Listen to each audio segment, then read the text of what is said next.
Well, hello there, Raiders. Thank you so much for coming in here. Y'all are nice and early, and I love that about you. Y'all, I'm Stephanie. We are getting set up right now. We are going to be officially live and ready to go here at about 10 p.m. Eastern. So hang on to your butts because this is going to be so much fun, y'all. We have some of the coolest things that I think I have ever seen. And by that, I mean, we have Lorwyn and Eventide packs, me and Brad both. And what we're going to do here tonight is we're going to crack those packs and we're going to build 40 card decks and then we're going to play a best of 3 match against each other. So it's going to be a great time. It's going to be a whole great time. So do me a favor. We're going to go live in about 8 minutes or so. So do me a favor, press that follow button if you haven't already. That we do a lot of this 1v1 sealed stuff here on this channel where we crack real boosties all the time and it's real fun. So give us a little follow so you know when we go live. And but yeah, we'll be ready to go here in about 8 minutes or so. So hang on. Get ready to go. And thank you so much, Mythalian, for the follow. We appreciate you. But yeah, CNC Power Hour, Amazonian, y'all are amazing. We appreciate you so much. But yeah, we're gonna do some 1v1 sealed tonight. So it's gonna be a really good time. It's gonna be a really good time. So get some drinks. I know Brad just came down and got us. I have to put like little flavor things in my water bottles, or else I don't drink water like a normal person. So he brought me one of those. So we're gonna be nice and hydrated. So do me a favor, get nice and hydrated too, and then we will be ready to roll here very soon. So buckle up, friends. We'll see you in a few minutes.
Y'all, hello. And it seems like we Hey. are in exactly the right time. Jen, thank you so much for gifting that sub.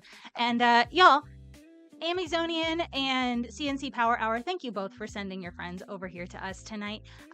We are so happy that you all are here. For those of you who don't know us, and actually for those of you who do know us, this information does not change. I'm Stephanie, that's Brad, and we are SteelCityMTG. If you are here, I hope you are interested in watching some very cool, in real life, limited, because that is what we do here, y'all. We are big proponents of the idea that opening booster packs is a lot of fun, but you get the most fun out of it if you are playing games with the packs that you open. And so, and we don't think you need a whole group of 8 people and a whole booster box in order to make that happen. You just need one person and a handful of packs, and you can have a whole lot of fun. So we do our best to demonstrate that here on our channel, and we appreciate you coming along for the ride. Y'all, thank you so much for the resubs and for the gift subs. Y'all are just so generous. We appreciate you. You'll notice that the kind of content that we make is a little bit resource intensive, right? And so any community help is very, very appreciated. And we just, we're just Especially very grateful for fun packs like these. Especially for fun packs like these. These are like a months long acquisition process. And speaking of which, y'all, we could not do this without support from our sponsors, Gerudo, Nerd Gear, and Maniple.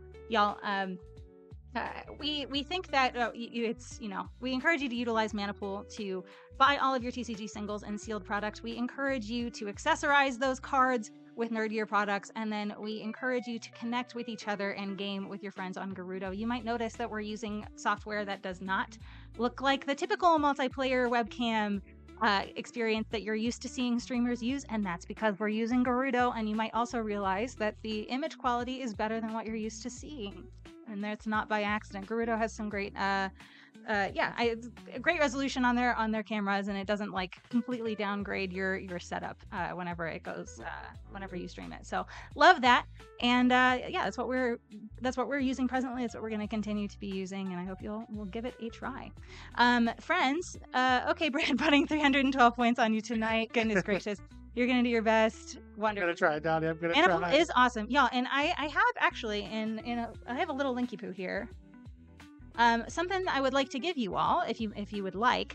If any of you haven't tried Manipool and you haven't signed up for an account yet, please do so. But use that little link that's over there in chat. And if you do, you get $5 off your first order. And I feel like that's kind of cool. Free money is great, and they gave us a bunch of those coupons to give out. They actually only gave us 100 at the end of last year.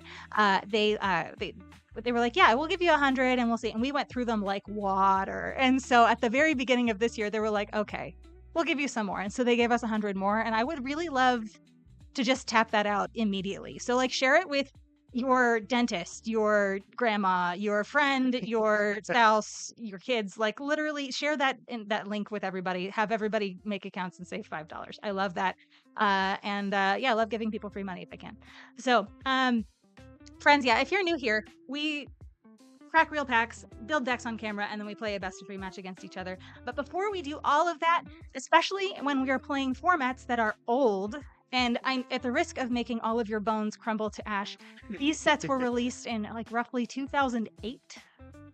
Ooh. So that is like 18 years ago, fam. 18 years ago. That's a long time. That's a really stinking long time ago.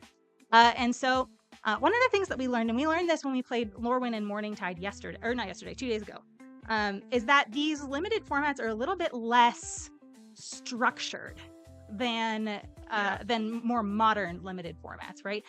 So I think Wizards kind of really plugged into a structure and like a limited deck or a limited set ethos that really works in recent years. And it's not to say it didn't work in previous years. It was just a little bit more hit or miss. But when it was a little bit more freeform, and I think so we probably noticed that whenever we looked at Lorwyn and Morningtide on Sunday, those of you that were here, we did a little bit of a format overview. And like Lorwyn had a bunch of stuff that did stuff with like creature races, and then there were a bunch of things in Morningtide that did stuff with creature classes, and it didn't always align. And so it was a little bit interesting, and it was a little bit, I feel like it was a little bit chaotic to build, but we had fun. Yeah, I mean, it was a blast. Fun. I kicked your butt. Yeah. That did happen, didn't it? Listen, I love because Johnny spent all of his points on you whenever we were doing the prediction of who would win. That just Sorry, it just Donnie, felt I failed. the moral victory just felt like felt really good there.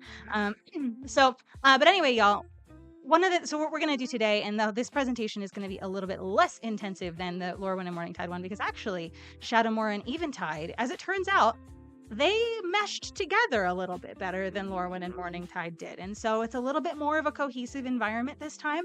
And I'm kind of interested to see how it goes. And spoiler alert, the archetypes aren't really archetypes so much as mono-colored stuff. It's like these formats want you to play mono white, mono blue, but like they have a ton of hybrid symbols in order to get you there. So Brad, without telling you too much more, Brad's going to tell you about the format. So we'll take like 5 minutes or so and go through it. Yeah. We love this PowerPoint presentation here at SteelCity. We do. Yes. Yes. Okay. So, real quick, tier sign. Thank you for the follow. We appreciate you. So if you were here, now that we've had some time to sort of digest the full cards for Lorwyn Eclipsed, I think you can kind of see that Lorwyn Eclipsed has sort of a creature types matter theme and also a colors matter theme. But back when these sets, our first trip to Lorwyn and Shadowmoor, Lorwyn, especially if you were here for our stream on Sunday, you can see that Lorwyn and Morningtide were very focused on creature types. So conversely, Shadowmoor and Eventide are instead focused on colors. Now, the same creature types are present in Lorwyn and Shadowmoor. In Shadowmoor and Eventide. It is the same plane after all. However, Princess Brad for the PowerPoint. I'm so ready. Okay. Cool. This is the part of the show where our new chatters get to see our silly chat redemptions here. Let me make sure does that look good? You look fabulous, buddy. Great. You look absolutely fabulous. All right, I'll scooch down a little bit. So there you go. Exactly. The pearl on the top. Yes, exactly. Okay.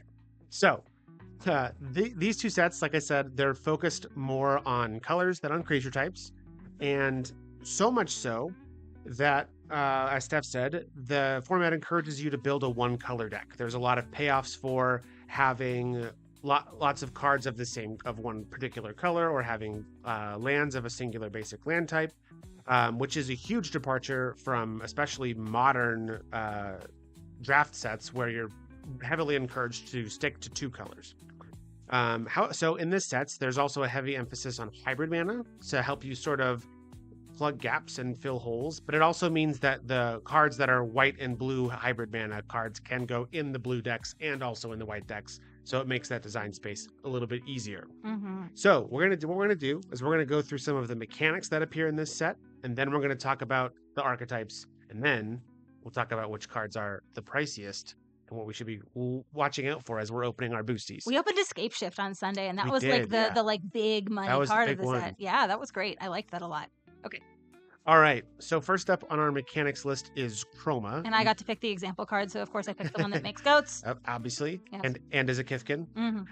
So Chroma is sort of like the early ancestor to Devotion.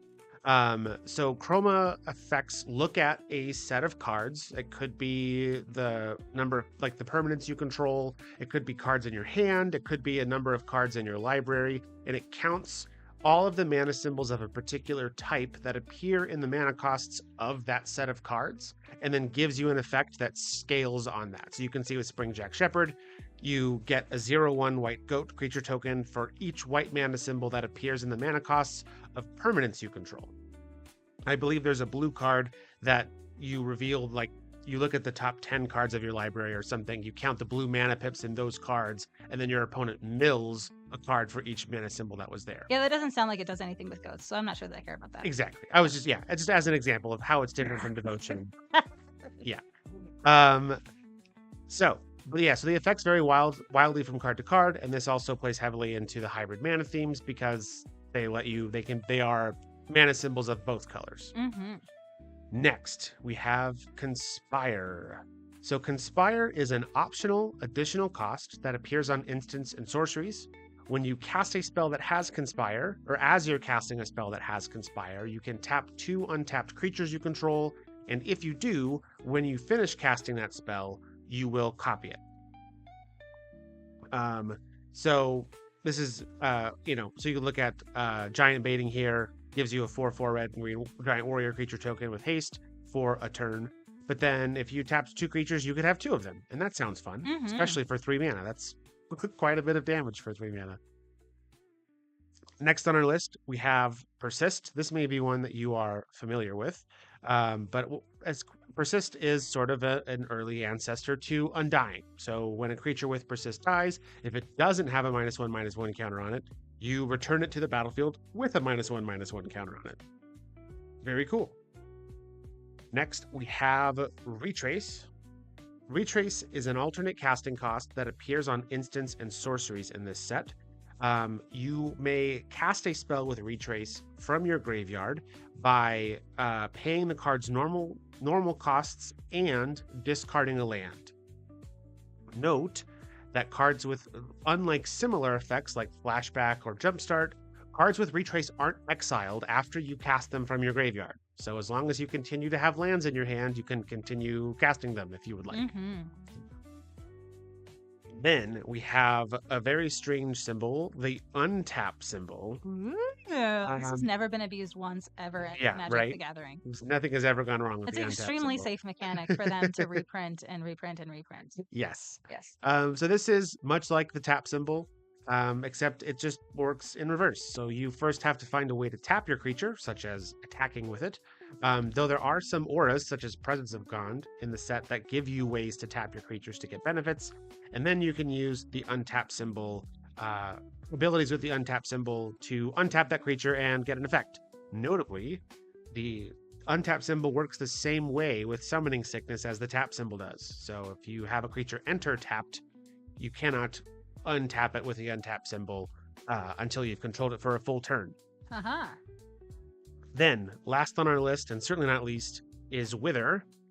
You may be familiar with multi-format Boogeyman Infect. This is the damage to creatures portion of it. So when a creature with Wither deals combat, or creatures with Wither deal combat damage, or deal damage in general to creatures in the form of -1/-1 counters. So you can make your creatures get smaller. You can make it so that your opponent's creatures with Persist don't come back. How cool is that? All right.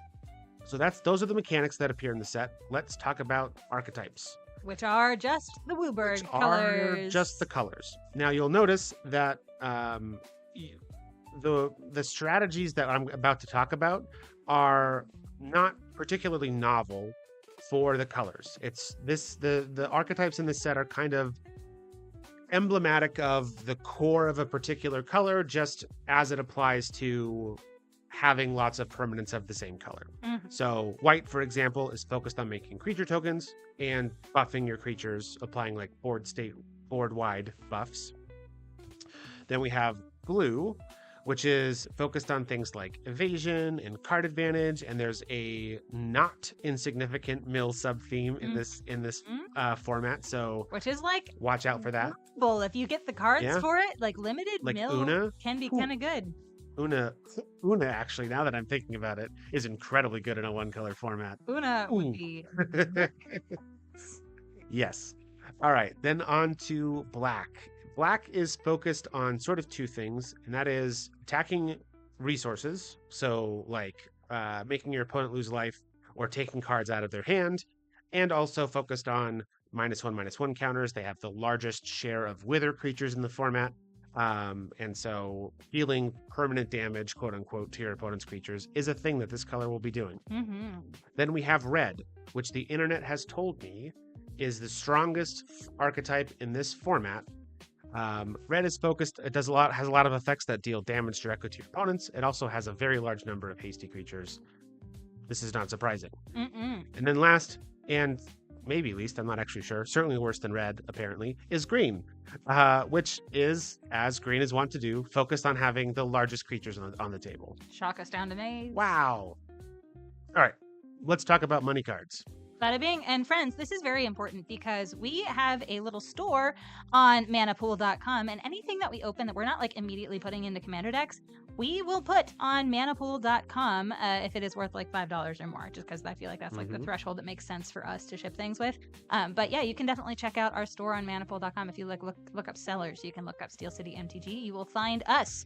And if we open something cool and then you're like, man, I want to buy that, you can probably do that. Like a day or two after our stream. It'll find its way onto our Manapool store. It shortly. sure will. So for these two sets, there's a total of 41 cards that are $5 or more, and a not insignificant number of them are uncommons. So that'll hopefully make them more likely to open. The big card we're looking for is Painter's Servant at $68. We got a couple of Painter Servant Judge promos back in the That's day. true, yeah. That With was like from the foil last and the vestiges retro of border. vestiges of Judge Academy. We had a few of those, but yeah, opening a pack, you know, a IRL pack, Painter Servant would be kind of special, I think. Yes. Also worth noting on here, our second most expensive card on the set is Crumbling Ashes, is an uncommon. So keep an eye out for that one, because it won't be in the rare slot. Significance, I am also excited about Lorwyn and Shadowmoor Full Art Lands. Like wildly excited about those. So wildly, unreasonably, insert adverb here, Lee. Very excited. So Necroskitter, so the Crumbling Ashes is uncommon, and that's from Eventide. So yeah, but we have there's like quite a few cards in these sets that are worth over $5, right? Yeah, there's 41 cards. There's 41 cards. Over both sets. And commons and uncommons are a not insignificant portion of that. Yeah, we have a little bit more work to do than we normally do on figuring out which cards we can put on Mana Pool. Okay. But that's okay, because we're happy to do it. We are happy to do it. And friends, thank you again so much for being here. We're gonna dig into these packs because I cannot wait to open these cards. And so we're gonna do the little zoom in thing so that you can see us a little better. You can see our cards a little bit better. Yeah, who needs to see us? Yeah, I know, it's true. I mean, they can see us anyway. We have our face cams on. That's how that works. So we'll probably we opened all of our Lorwyn and then all of our Morningtide on Sunday. Do you just want to open all of our Shadowmoor and then all of our Eventide, or do you want to go every other? I'm fine with doing 3 and 3. Let's do 3 and 3. Let's do Shadowmoor first, yeah? Yeah. Okay. So my friends, I cannot believe we get to open these packs. I think these are, the coolest packs we've opened so far since we've been streaming. Yeah. I feel like it's all downhill from here, friends. You've arrived at the peak. You've arrived at so anything else produced by SteelCityMTG is just gonna be whoop. Well, for me at least, the peak would be Innistrad, but that's gonna be that's kind of a pipe dream. Yeah, if anybody has a lead on somebody that has Innistrad boosties, OG Innistrad, you just let us know. Yep. Because that is also a pipe dream of ours. Our enthusiasm is very cute. The wrapper is sick. I agree. Oh my gosh. With you. So I was watching the Loading Ready Run pre-release, at least parts of it. Okay. And you know what I learned? What did you learn? Back with Lorwyn Eclipsed, booster packs with different arts. Really? Yeah. Okay. That's cute. I mean, we have a couple different ones here for Shadowmoor. Like for a while, a long while, it's been all the draft boosters have the same art, but yeah. With Lorwyn Eclipsed, we're back on multiple arts. We love it. I feel like that's just like an insignificant value add, but an insignificant as far as like cost. But like I feel like I don't know. It makes it a little bit more fun and exciting to look at your booster packs and I don't know. I think that's a smart move. Nominal cost, but a little bit of value add. I think that's good. You miss having the different arts on packs? Yes, we do too. All right. So we're going to open. So here's our stuff. Sickle Rippers. That's a cool Tattermunge duo you got there. I know. So yesterday we opened almost like a booster pack that was almost identical at the same time. It was wild. So if you go back and look at the VOD from, not yesterday, 2 days ago, it was very funny. Uh-oh, Steph. Huh? Sickle Ripper. No. Okay. Are we at the same? No, tell me. Okay. What's next? Torpor Dust? Torpor no, Dust? my gosh. Are you serious? Yep. And then Blight Sickle? Okay. Somebody wake me up.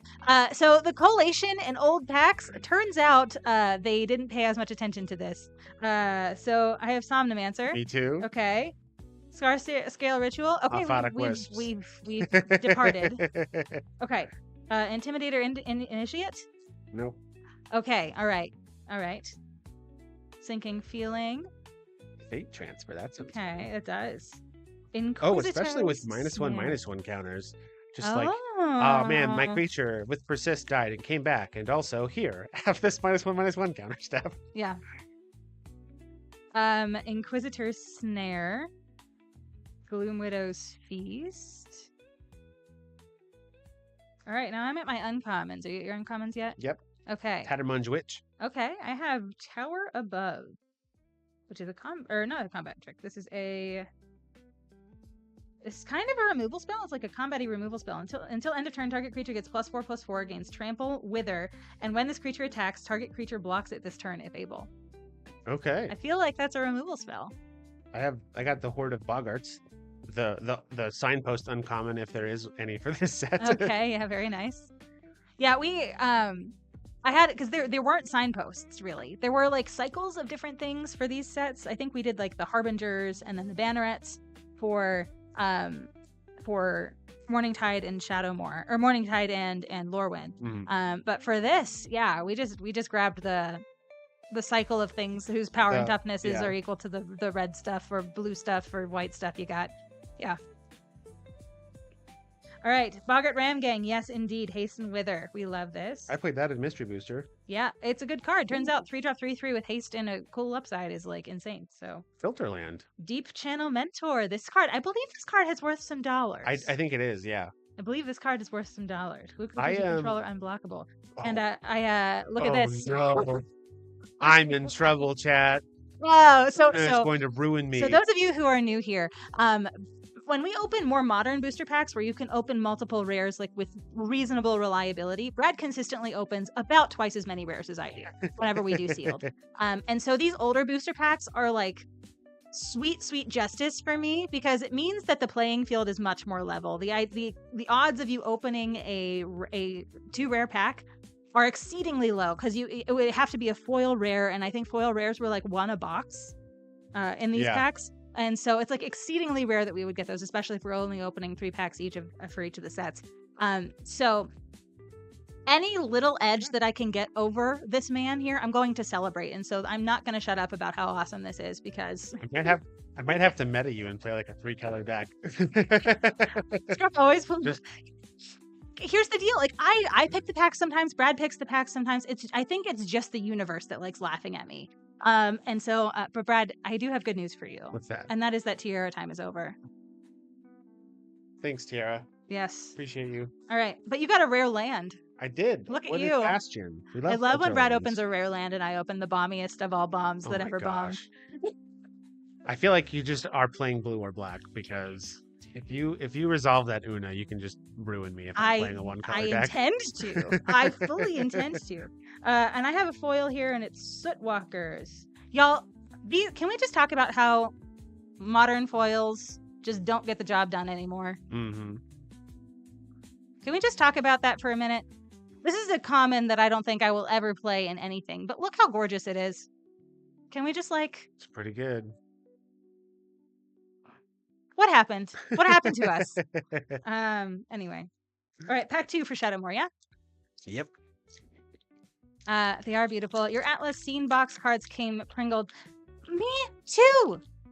Those scene, and we also got some singles from the Final Fantasy scene boxes, and they were just horrendous. They were absolutely horrendous. Like even after we put them in sleeves or perfect hards, they were resisting. They were resisting hard. And so yeah, it was not great. It was not great. You pay a bunch of money for those cards. You kind of want them to be, playable. Yep. But they were good thing Commander is not something that judges will typically check decks for unless you're in a CEDH tournament. But wow, yeah, that would not be good because it would absolutely be marked cards. All right, Ruins of the Dais. Ooh. Oh, I love this card so much. I started playing this when I first started playing Commander, and I was playing a Ural the Miststalker deck because I learned about Commander damage, and this was early in my years of Magic that I was like, you know what?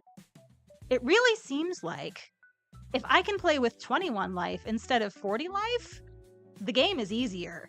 And so I just played Voltron, and Ural the Miststalker was a real good way to do that. And that was in 2011 or something like that. It was a while ago, but this and Ural the Miststalker gets the job done, y'all. Yeah, when it's +4/+4 double strike and trample. Yeah. that adds up pretty quickly, huh? Yeah, Quinn, I think I was correct. I was just yeah, the math ain't math in here, fam. Why am I playing around with 40 life when I can play with 21? Easy peasy. All right. Safehold Duo. Scuttlenut. Is this in your Scuttlebutt. insult deck? Brad has a deck list of cards that sound like insults.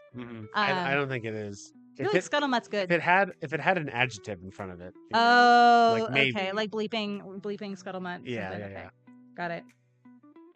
Ghastly Discovery. Viridescent Wisps. Wisps. I can't say that word very well or very consistently, as it turns out. Not many ways to identify your shortcomings than to try to say words in public that you otherwise don't normally say. Mine Excavation, Blazethorn Scarecrow, Spell Siphon. I'm in my uncommons. Are you in your uncommons yet? Almost. All right, get here, buddy. Oop, giant baiting. We got Fire Spout. Oh, very nice. Illuminated Foliage. My second copy of Mad Blind Mountain. Reveal 2 cards from your hand that share a color. Draw a card. I feel like this is kind of good. How much mana is it? Well, it's 5 actually. So never mind. It's actually probably hot garbage. 5 mana is a lot for that. And how much is it? 5 to activate it? 1 to activate it. Okay. I mean, I feel like you get it on the board. It might not be bad. Yeah, it's probably fine late, actually. Yeah. I'm thinking like Commander and stuff. That would be. Yeah, like for like a 1 color deck. A card. Like the similar card that immediately comes to mind is Waterbending Scroll. Yeah. And that's like 2 mana to play, but it's 6 to activate it. It costs 1 less for each island you control, but Sure. even then it's like. Yeah. I feel like always only ever being 1 is probably pretty nice. That's fair. All right. I haven't changed our little scoreboard thing to let you all know we're opening booster packs. How will you know that we're opening booster packs unless I have the scoreboard tell you that we're opening booster packs? Goodness gracious. All right.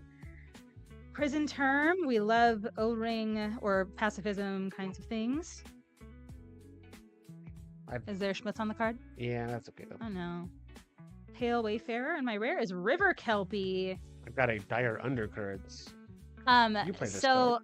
the there's someone that I like interact with on Blue Sky pretty frequently, goes by Dusty Cupboards, refers to these as like fat truffles, or the fat truffle kelpies. And I think, wow, there's a bug down here. Holy buckets. Did not like that. Okay. He is very interested in that light. Yeah. That's fine. Everyth's fine. I can see if I get the little wand. No, that's okay. That's okay. I'll just not freak out, and then maybe we can do that while we deck build, or before, when we get to deck building. I am an insectophobe, y'all. Insecto, arachnophobe, both of those phobes. I've got them. Yeah, and so there's a little bug that's just hanging around and really likes the bright lights in our basement studio place. Yeah, River Kelpie is good, as it turns out. I like that. What's your rare? Dire Undercurrents. Oh, I love that spell. So you play this card. Oh, I sure do. I like that card. That's some good value. You might not like it today. Are you going to play black and make me discard stuff? Maybe. That's not nice. Okay. Well. Okay. Pack 3 of Shadowmoor, friends. Here we are. Look at the White Reaper King. What a nice Back when he was still royalty. Outstanding in his field. He was outstanding in his field. Yeah, I'm glad that you remembered that we have that card bot going on here, Smurfykin. So if we open a card that y'all aren't sure what it is, feel free to do !card and then type in the card name, and you can see what it does if you can't quite see. Fortunately, the image should be relatively clear even on mobile here, but yeah, if you have trouble reading it, just go ahead and put it in chat. I am playing blue. I'm probably playing blue, but we're gonna see.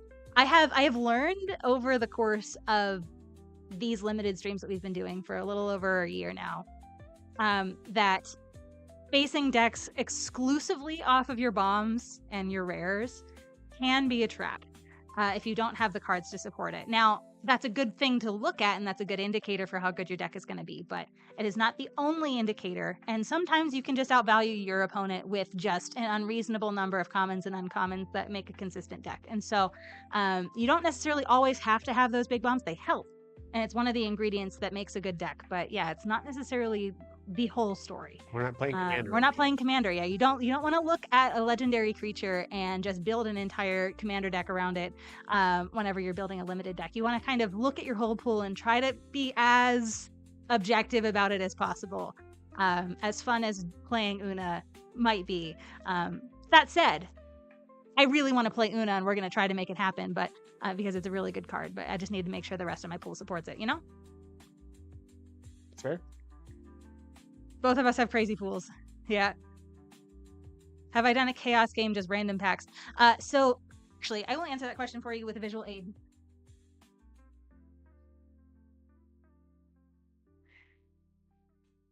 So when we acquire booster packs, we will typically acquire them and then keep them in these little cubies. And these little cubies are pen holders on Amazon, according to Amazon, but these are, in fact, booster pack holders. They hold 12 packs, and so we have a lot of our packs stored and sorted according to, just like we keep 12 packs at a time, because that's what we use for these streams.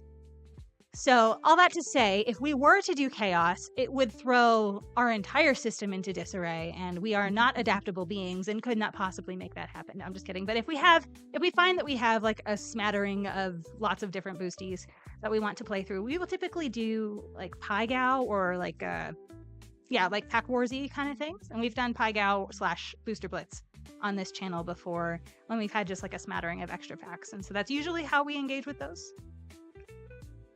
All right, back to Shadowmoor. Back to boosties. Smurfikins, I think I agree with that ethos. I know that there's a lot of people that really want, there are some strategies like Voltron, right, that you kind of want to lean into your commander, but I don't think it's an always lean into your commander thing. And I think it's probably, I think it's wise to make your deck work even without your commander, because sometimes you have a commander that's just so strong, people want to keep it off the board, and you need to be able to keep going anyway, right? So that's, I tend to build with that in mind personally. Okay. Ooh, Silkbind Fairy. This is like reverse Icy Manipulator, and I love it. Attack with the creature. Attack with it and then untap it to tap something? Yeah. Whoa. Pretty I'm good. like a big fan of Icy Manipulator creatures to begin with, so this is like kind of cool. Consigned to Dream, okay. I do have a lot of really good blue cards. So I think we might be, I don't know, we're going to see. You're finally done with all your post-stream stuff. Hey, Chris. Yeah, no, we're doing great. Thank you so much for sending your community over here. We got 2 raids kind of at the same time while we were doing setup, so we will go ahead and shout you all out right now. Y'all, if you're not already following CNC Power Hour, they did a great round table tonight for Lorwyn Eclipsed. Some of my favorite people in the entire world were on that stream. So basically everybody except for Donnie. No, I'm just kidding. No, but definitely check out that VOD later on tonight if you've got some time. I didn't actually have a chance to watch the whole thing, but yeah, if you haven't already, definitely check that out. And they fundraise for the Trevor Project, and they do it before basically every set. So where they just talk about the cards and the products and all kinds of fun stuff. So check them out. But thank you so much, Chris, for sending your people over here. And thank you for the follow, Grickshaft. I just saw that you followed us, and we 730. I didn't know we had set a follower goal of 730, but we have achieved it. Yay. Thanks to you. You made that happen, Grickshaft. Thank you.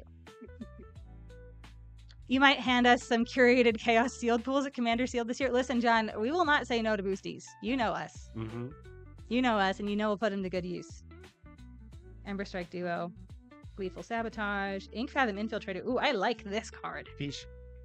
I wrecked your day with unblockable tiny dinguses 2 days ago, and I fully intend to do that again tonight. How do you feel about that, Brad? I'm not excited about it. Yeah? I'll have to play some removal. Yeah. Or make you discard the cards before you get tapped. That's a decent strategy. Anything fun over there? I have a Wither Scale Worm. Doll. This is a 6-mana 9/9. Whenever it blocks or becomes blocked by a creature, that creature gains Wither until end of turn. Okay. But if it ever deals combat damage to you, I take all of the -1/-1 counters off of it. Huh. It's a fun little mini game we get to play. And it doesn't have trample. It does not have trample. Wild. Okay. Ooh, I got Vexing Shusher as my rare. This card is just really cool. I like the design space this occupies. So it's the target spell can't be countered by spells or abilities. I had this and a suite of other spells that did something very similar in that Ural the Miststalker deck that I was telling y'all about for a while, because everybody just wanted to counter Ural. I don't know why. And the unstoppable juggernaut of destruction that can't be removed basically whenever he lands on the battlefield. I don't know why you would want me to just not have it. But no, I ran a suite of these things to say like, hey, you can't counter my stuff, even though you might want to. And I think it's like an underplayed ability that green has. I don't feel like a lot of commander players take advantage of that the way that they should. If you've got big splashy spells that you're really relying on resolving, there's a ton of this stuff that you can run. There's a ton of these effects, and Vexing Structure is one of my favorite ones. Brad declines to want to die to 40 or more life. That thing is evil. This thing is evil. Yeah, I agree. And then, I got a spider. And then, Glenalandra Liege. This is a foil rare. Luna and Glenalandra Liege. I'm going to be an unstoppable juggernaut tonight. I'm in trouble. Wow, look at this foil rare. Holy buckets, this is cool. Wow, other black creatures you control get +1/+1, and other blue creatures you control get +1/+1. It has flying. It's a 2/3 for 4. Oh my gosh. Could be good. These foils hit so hard. The universe is smiling on me. I feel this feels really good because the universe does not usually smile on me with pack opening. I'm into it. Hey, Brad. Hey, Steph. I have opened more rares than you. For the first time in forever. All right, friends, we are opening Eventide now. Let's do this. Donnie looked up at the holy bucket statement. The hexing guy should have never seen print. It's cool, but horrifying. Why is it horrifying? I think it's cool. The hexing squelcher. The vexing. Oh, hexing squelcher. Oh, that one. Yes. Yeah. I think Alan has said some version of straight up squelching it over here. Like a lot of times on social media. And I just feel like I just feel like there are other words that they could have used, right? Maybe. Snake form is one of your pet cards. I love snake form. I love snake form indeed. Eventide is amazing. Yes, I agree with you. Although I have never opened these booster packs, and I'm trying actively to not tremble as I am doing it because I am literally vibrating out of my skin with excitement about this. But we're trying to keep our cool here. You opened some cool stuff? Is it some cool? Oh wait, no. Do you have a Woodlurker Mimic next? No, I don't have Favor of the Overbeing. Okay. Favor of the Overbeing though. I love these cards. The insert thing here of insert demigod here. Yeah. The Overbeing of myth. Pretty good. Oh, there's my snake form. We did it. If I didn't tell you that it was Alan, you would have guessed it was him. Yeah, it's Alan, and then Scoop Phase also has been making some squelcher jokes. As can be expected of those gentlemen. I love them both. I do. They have a brand though, and they maintain that brand. Puncture Blast, Riverfall Mimic.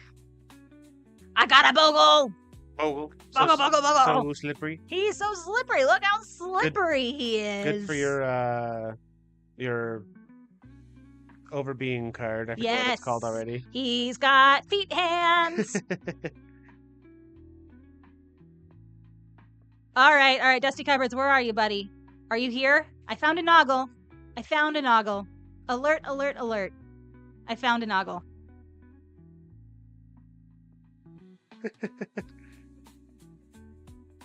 Oh my gosh, they auto-modded Noggle. Auto-mod does not like Noggle for some reason. Well, now they do. Oh, it doesn't like all caps. Oh, it doesn't like all caps. Oh, well. Get good, auto-mods. Straight up Noglin. All right, Wilderness Hypnotist. Sends Enlistment. I have a random rules card in the middle of my pack. I have a random worm in the middle of my pack. Okay, so apparently they put the tokens in between the commons and the uncommons in this one. Just for fun. All right, so Savage Conception. Ooh, I got a Noggle. Oh, look at you. You're straight up Noglin. Yay. Hi, geese. I am sad that you are awake, but I am also happy that you are here. I have conflicting emotions about this, but it's great to see you. Cankerous Thirst. Moonhold. Y'all. Ooh. You know what? Broom is a magic card. So hold on. Target player can't play land cards this turn if red was spent to play it, and they can't play creatures if white was spent to play it. Wild. What's your rare?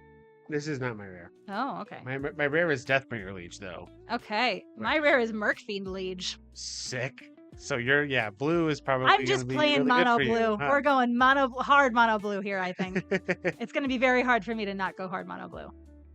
Batwing Broom, Ink Shield before Commander. Yep, this is true.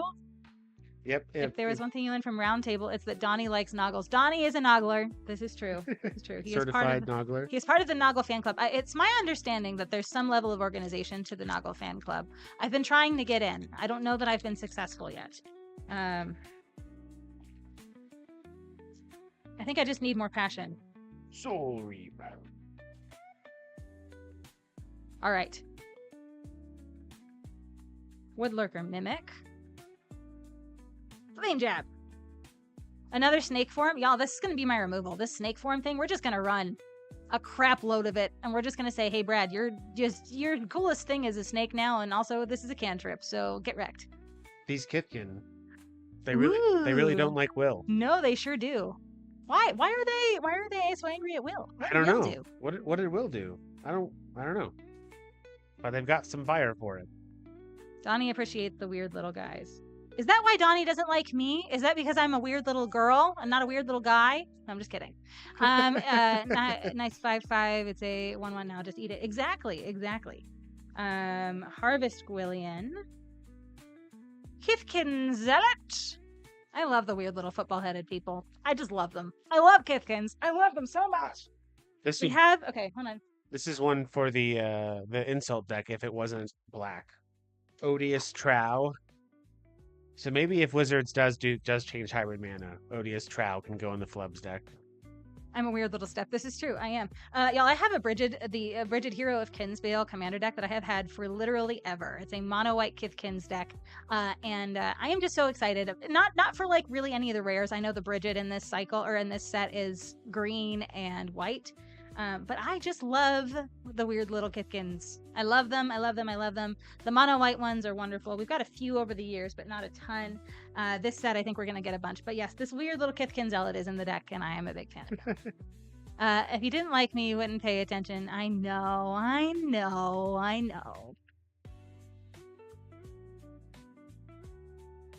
Heartlash Cinder. Oh my goodness. No wonder people get their own goat tokens printed. Look at this thing. Look how angry, like the mean mug on this thing. Aggro goat. Look at the mean mug on this guy. Okay, I want to show you the goat tokens that I use for my Kithkin deck because I feel like I am superior in all ways to that goat token. Look at this thing. This is Cats and Cantrips. They are not sponsoring us, but I just really like their stuff. Yeah. I feel like this is better. This is just a mean mug, and this is just like, hey, look what I found. I have a format primer for Two-Headed Giant. Ooh, that's kind of cool, actually. That's a neat piece of history. Yes, the first paragraph. Ever worry that you have an inadequate number of heads? Two-Headed Giant format solves that problem. Yeah. It's something that I struggle with all the time. Gosh, that's so funny. Okay. Uncommon Hatchet Bully. Crag Puka. Huh? Swole Goblin. Oh, wow. And it's a swole mono green goblin. What the heck? Crag Puka I can play that mono blue, which is cool. Siphon Life, and then I have Still Moon Cavalier. Okay, so this card is Soul Snuffers, and I thought it said Soul Snufflers. And I was like, that's a lot less intimidating. Soul Snufflers? Soul Snufflers. What is it? Soul Snuffers. Snuffers. Okay, yeah. Snufflers sounds better. All right, really quickly, friends, we're going to run a quick 90-second ad here just because Twitch is going to yell at me if I don't, but please stick around. And if you aren't subscribed, consider doing that so you don't have to sit through these. But yeah, we'll be back in 90 seconds, y'all.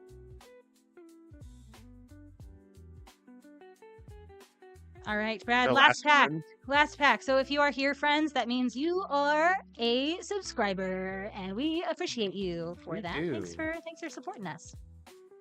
These streams are a lot more fun when we have friends hanging out with us and supporting us, and so we're just grateful that you all are here and you're helping us make these happen. You are supportive, Quinn. You are very supportive. And you are supportive too, light, selective, however you may be with that support. Love you. There's this whole TikTok account about one guy battling it out with his goats. Yeah, I would love for that TikTok account to come my way because that would be fun to watch. Goat battles. I tried to teach my sister Magic one time, and I built her a deck with like a couple of these cool like hybrid mana cards from Shadowmoor, and she called this the Night Ski Mimic, but it's the Night Sky Mimic. But yeah, she was pretty. She said Night Ski Mimic. I'm gonna play this one. It's my favorite. Yeah, I really like the Night Ski Mimic. It was funny, yeah. Yeah, it was really cute. So this will always be the Night Ski Mimic for me. Another favor of the Overbeing. Snake form. Snake form. We can be snaking each other. You are frighteningly supportive. You are, but I don't know that I would say frighteningly. It would be frightening, I think, if it was unexpected, but you have set reasonable expectations, I feel like, for the kind of hype that we should expect from you, or that I should expect from you. So, I am not frightened. Not even a little? Noggle Bandit! More noggling. Alright. Odious Trow, Inside Out. Nip Gwillian, this was in the deck that I made my sister. Just a little guy. Just a little guy. Grazing Kelpie. It's another one of those fat truffle Kelpies that I was talking about before. Like weird orb-shaped beings. Alright, Rules Tip Wither. Advertising Shards of Alara. Rules Tip Available Retrace. October 2008. Huh? Said I had Rules Tip Retrace. Very nice. Hearthfire Goblin. Flicker Wisp. I like Flicker Wisp. Wow, yeah. Wisp is a cool card. Noggle Ransacker. And Deity of Scars. Okay. This is the Avatar Demigod thing, I think. Yeah. Comes into play with 2/1/1 counters on it. I can pay a black or a green to remove a 1/1 counter from it and regenerate it. All right. Cool 7/7. I've got a 2-mana 4/3 with Trample that I can only cast if I played another green spell this turn. Okay, amazing. And that, those are our packs. I think, so sorting these packs is going to be interesting. We usually sort by color, right? And I feel like with these hybrid cards, that's going to be a little more challenging. So what's your strategy about that? Are you going to like take a look at what color you're maybe most likely to play them in and put them in that pile? That was what I'm considering doing. Yeah, I think probably what I'm going to do is sort them like normal. Yeah. And then look at like whatever pile I have that has whatever monocolored pile has the most cards. I'll probably look through my multicolored cards for things I can play in that color. Yeah. And then consider that as a whole. Okay, so you're looking at monocolored first. I think so. I feel like that's probably the way to do it. Yeah. Okay. All right. Well, hey, let's zoom out so that our friends can see what cards we are building with. And then, yeah, let's get some stuff sorted. I think I'm probably gonna put my multicolored cards in. The other thing I was considering was just sorting all of the 2-color cards into their own piles. Yeah? But I feel like that would just be a lot of piles to try to manage. Well, but hold on. If we don't break it down between creature and non-creature, we could probably have the mat real estate to make that happen. Do you think it would be best to do that? Sure. We'll give it a try. Okay, let's try it. So we're gonna do some sorting a little bit unconventionally. Usually we'll put creatures up here and then non-creatures down here and sort by Wooburg. But I feel like for this, it probably demands a little bit of a different strategy just because there's so much hybrid stuff going on. And the Wooburg stuff is not gonna be. You count blue to 23. Okay, Geese, what's your idea? I'm here for it.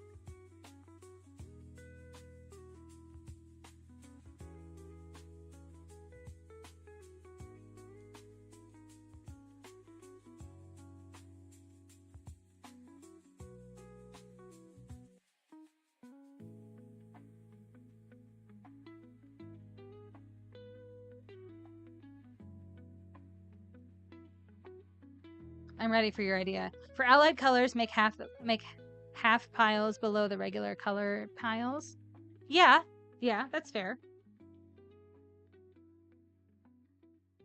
But then I feel like I mean, there are equal parts allied and enemy colors in these packs. So I feel like that might not fully get the job done. I don't know. We're gonna roll with this. I might go 2 colors. I might go blue and black because I think I got some good black stuff too. I just don't, because there's no fixing here, right? Like I mean, you got a rare land, but but there's really not fixing here that I'm aware of. Question mark? Yeah, I think there's some stuff that, like, there might be some creatures that, like, I know there's actually here. I have this Mana Forge Cinder, for example, Okay. that lets you convert up to 3 times per turn. You can convert any, like, you can convert generic mana into red or black. Okay. So you might have stuff like that. Sure. But other than that, I don't believe there's actually a lot of fixing. And I think that's largely because we're expecting everything to is play hybrid. one color. Yeah. Yeah. Y'all, I want to know, I'm curious now, I don't want to start a super heated debate, and I think I have made my thoughts about this clear on socials, but I'm very excited or interested to know, I guess, in what you all think. Now, there has been proposed or floated the possible idea of changing how hybrid mana works in Commander and making it an or instead of an and, right? And so rather than looking at this here blue-green symbol, rather than looking at it as blue and green whenever you're determining color identity, you're looking at it as blue or green. Now, yeah, I know that I've made my thoughts about it clear, but I really am interested to know what y'all think. You think that's a good thing? You think that would cheapen the format at all? Do you think I do know where you stand, Alter. I do. Geese, you think it feels wrong? Go white to use the goat, you say. You're really committed to the mean mug goat, aren't you? I like it. I like it.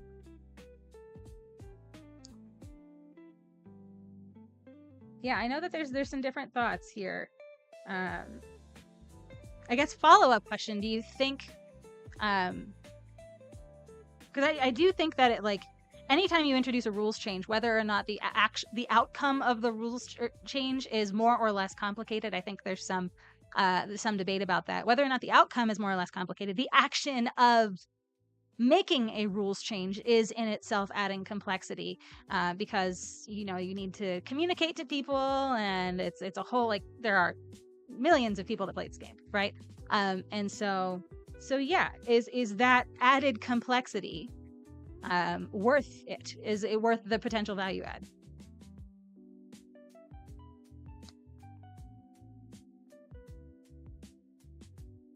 Off-nabbed goat is one of your favorite cards. Yep, Rules change is unnecessary for something that is solved more easily by a Rule Zero chat.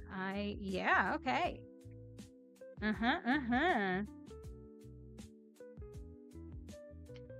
Yeah, definitely interested to know what y'all think. In all things in life, I am very much from the school of two things: work smarter, not harder, and if it ain't broke, don't fix it. And I don't think it's broke. I think that's the crux of my argument, right? But I have some more nitty gritty things as well. But you do a lot of Commander Limited there, okay? Commander Limited. So Smurfykins, what are your thoughts about? So I understand and appreciate the value add of this hybrid mana thing for Commander Limited. Now I don't know that a lot of people play Commander Limited, but I think that's a niche enough format and way to play the game that there's probably room for some extra rules for that they could build in. Now, do you think we need to change the constructed format to accommodate that, or do you think that it would be reasonable to have different rules for each format? Hybrid mana doesn't work in Commander the way those who would want to abuse it wanted to. No constructed is fine. So you think, okay, yeah. So you think that we can delineate between the two, make Commander Limited a little bit more flexible, but we can keep things the way it is in regular Commander? Interesting.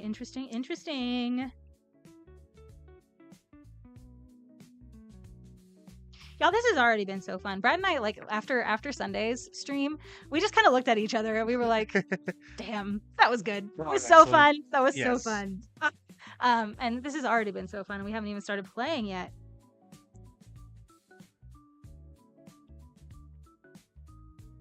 Glenalandra Archmage! Glenalandra Archmage! Holy crap, that foil is really pretty! One thing you don't like, Swatsi saying in limited, is sometimes ignore color identity, and you like that limitation deck. Okay, so you would not want to see the change? Question mark. Somewhere Gavin Duggan is atop a mountain shouting, "Leave it the F alone." Yes, Gavin Duggan would, and indeed likely has done that. Yes, that is something that Gavin would do for sure. Much love to Gavin Duggan. And y'all, if any of y'all aren't following, so one of the things that I do, I have like my fingers in a lot of pies in the Magic community, right? One of the things that Brad and I work on, I help with scheduling the artists formerly known as the Commander Rules Committee, now known on Twitch as OG Commander. I help with scheduling their streams, and so before they ceded control to Wizards of the Coast, they had this stream that they did every week, and it was their way to kind of have a touch point with the community and to bring community guests on that they could meet and play games with, and it was great. And so a lot of the guys that were on the rules committee kind of got together every week and did that. And and they had it going for a lot of years. And Gavin Duggan kind of kept it going even after they ceded control to Wizards. So Gavin, who is in many ways the Wozniak of Commander, I think a lot of people think Sheldon is the Steve Jobs, but in that scenario, Gavin is certainly the Wozniak. And so it's actually Gavin's birthday on Friday of this week, and so they're playing on Thursday night, and Brad and I are going to be on that stream. So if you follow them, you'll know when they go live. They go live at 8:30 p.m. Eastern, 5:30 p.m. Pacific, and we'll be playing some Commander over there this week and showing Gavin who's actually boss in Commander. No, turns out it's him. But we're gonna give him a run for his money, or we're gonna try to. We did meet because of Gavin. It's true. Gavin and or Scott. I feel like we can blame both of them relatively evenly, but yeah.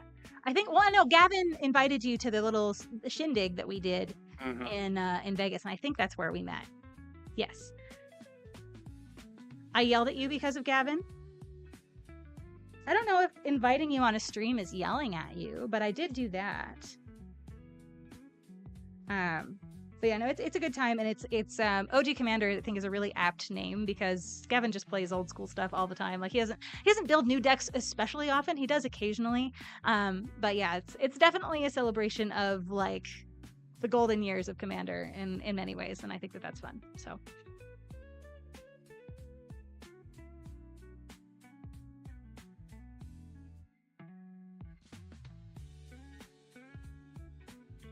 All right. Chainbreaker. So what are you thinking over there? I don't know, Brad. I'm honestly still I'm still sorting.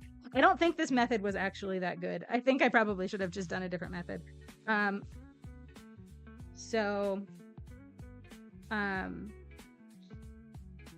do think my blue is the best. I think if I'm going one color, that one color is certainly blue. I just don't know if there's like a secondary like support color that I want to run or not. What are your thoughts? I see.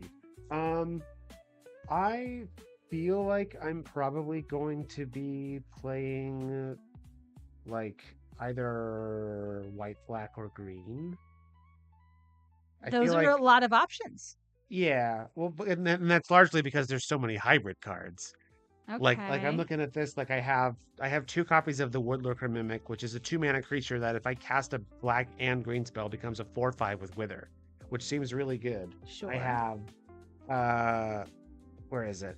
Like Voracious Hatchling is really good, Deathbringer Liege is really good, Batwing Broom and Unmake are really good, and like these could all be played in a black deck or a white deck. I have some really good green cards, so it's just like I find that I will. Once I commit to a color, I will know a lot more. But like it is hard when like I want to play Unmake. Yeah. So am I playing white or black? Or like I really like I have this big heckin' worm over here, the 6 mana 9/9, which is really cool. But is that worth not having access to unmake? Or so like yeah, Okay. it's weird. I think this is going to be this is a very strange format. I agree. Okay. Yeah, I think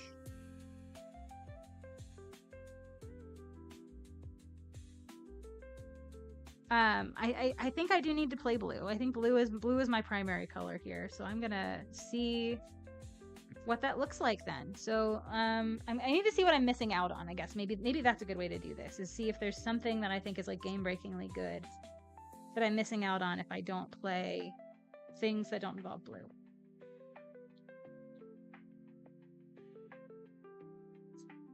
Make you discard stuff and retrace it. Neener. Alright, Intimidator, Initiate. I don't think I'm missing out on a ton of stuff there. Yeah, one of the things about hybrid mana that I'm interested in, if they do make the change, Tower Above is the name of this card, and you'll notice it's the 2 grid mana, so it's 2 colorless and green. So the way that the rules are worded, or the proposed rule is worded right now, is this could go in any deck.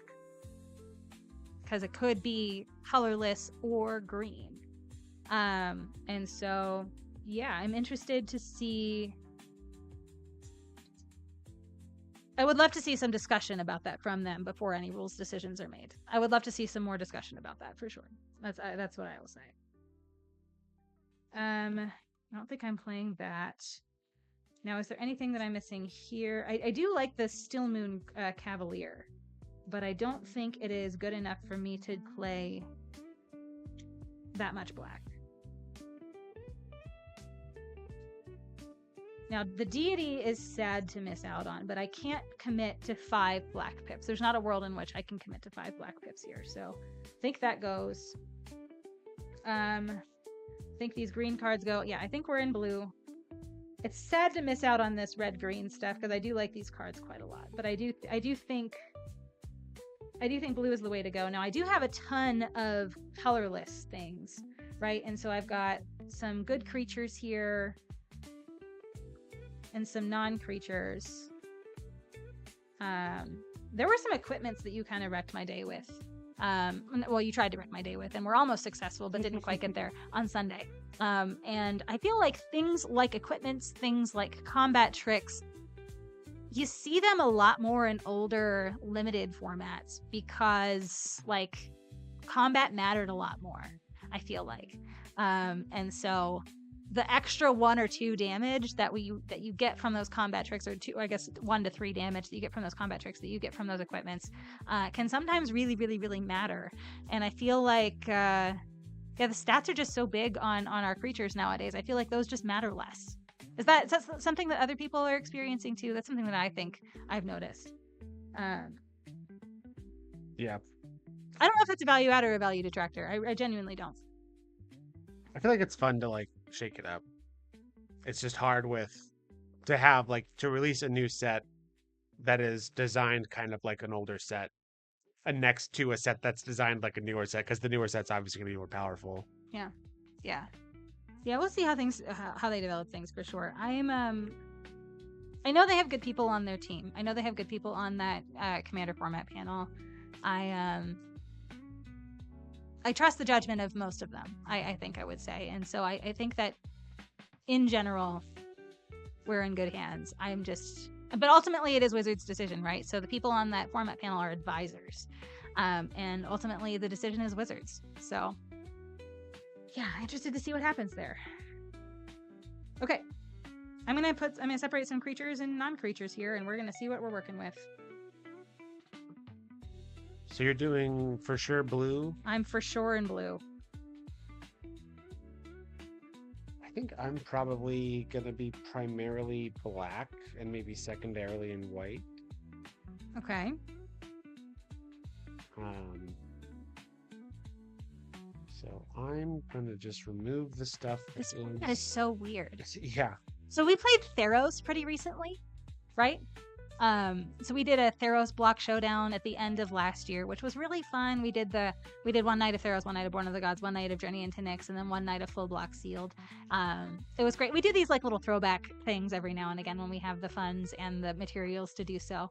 I remember because Theros is also all about one colors. Theros specifically is all about one colors. Now the other two sets are about two color pairings, but yeah, and so just how different that set feels or felt from this is wild to me. And this feels, while it's a little bit more difficult to wrap your brain around in the deck building phase, I do think it's better because it's way more flexible. But it's a little bit more complicated to wrap your brain around. You trust Gavin, just not Gavin's boss's boss. Haha. Good people don't necessarily have similar visions for what Commander should be, as undesirable play patterns are so wildly different. Yeah, I guess that's fair. Y'all, I'm so excited to play Una. Woo! I'm so excited to play Una.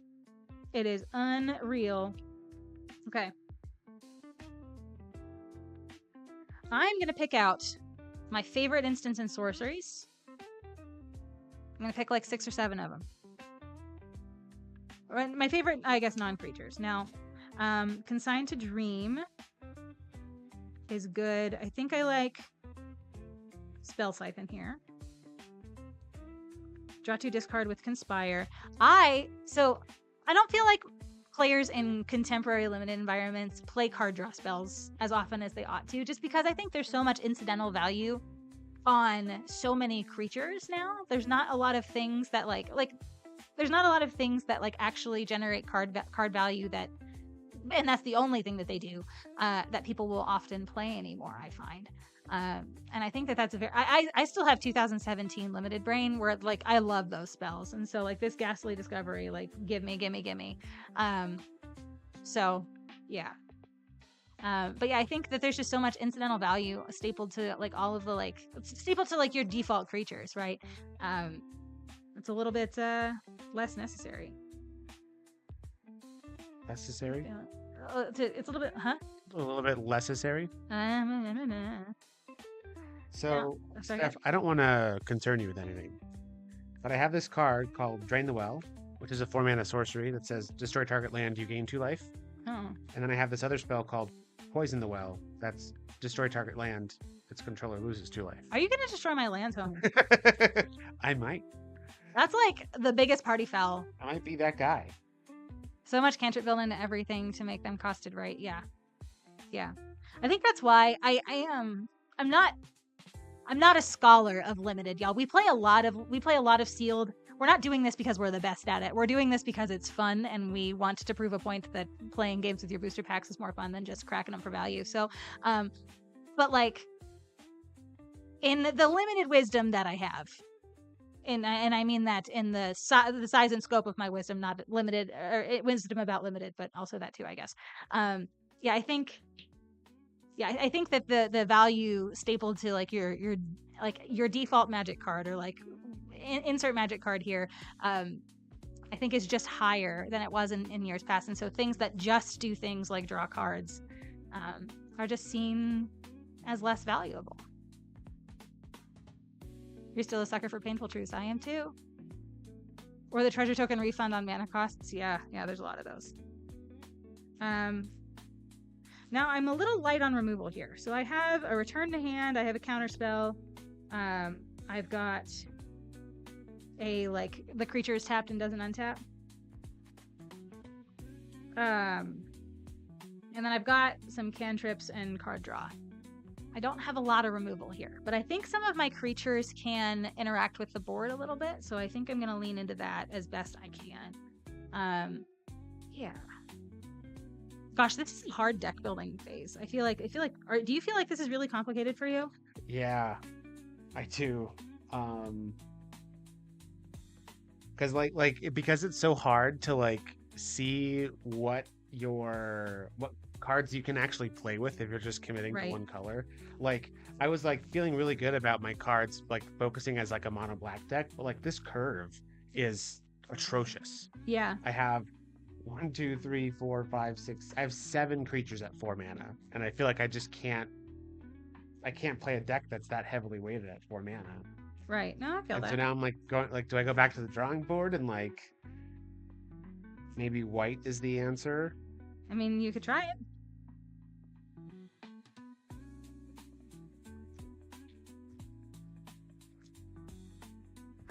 Can't be blocked except by creatures with defender. I feel like I like that. Switch its power and toughness. I feel like that's probably okay.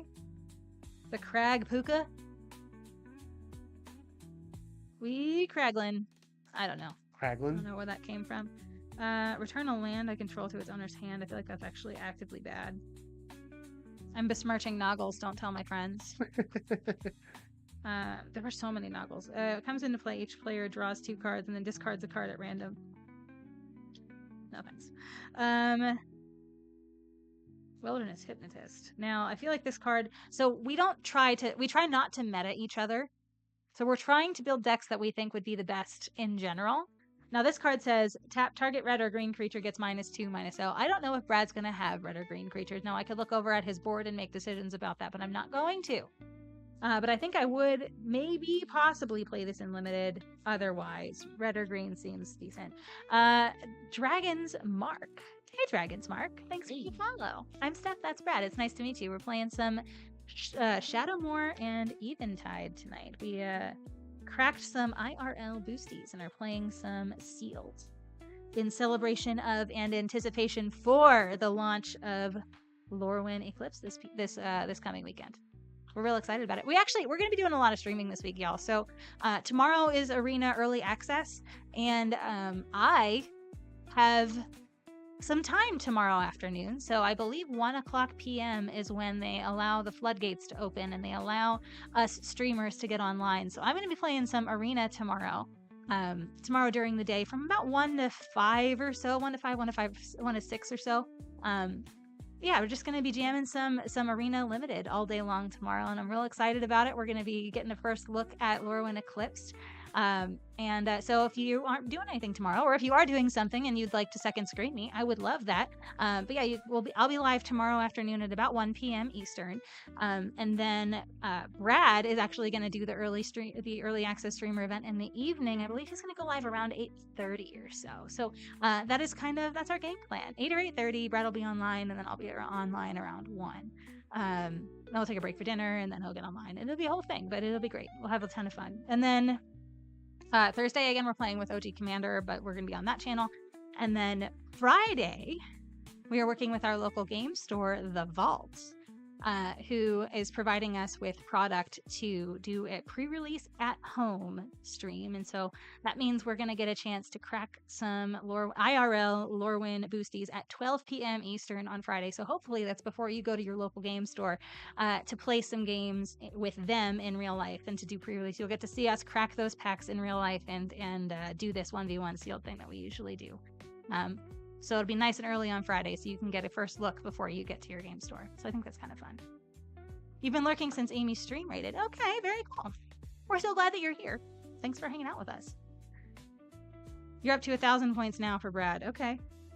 So why Donnie is saying that, y'all, is as we're deck building here, after we build our decks, we're going to give you a little bit of an elevator pitch. And of like what we're doing, and then we're going to provide you with an opportunity to let us know who you like better, and by that I mean who you think is going to win tonight. And so there's like the little prediction thing that Twitch has, and so you can let us know who you think is going to win. You can spend your channel points according to how confident you are, and then if you're right, you'll get some channel points back. It's very exciting. How the mighty have fallen. I know. Alter, I hope you got a good point payday last time, because I know you were struggling, because I was struggling for the last couple of streams, and you put a lot of your channel points on me a lot. So yeah, I am hoping that you got some back. It's a rebuilding season, Tani says. All right. 1, 2, 3, 4, 5, 6, 7, 8, 9, 10, 11, 12, 13. That is not enough creatures. What do I have over here with my scarecrows? Target blue creature gains Shroud until the end of the turn. I kind of like that.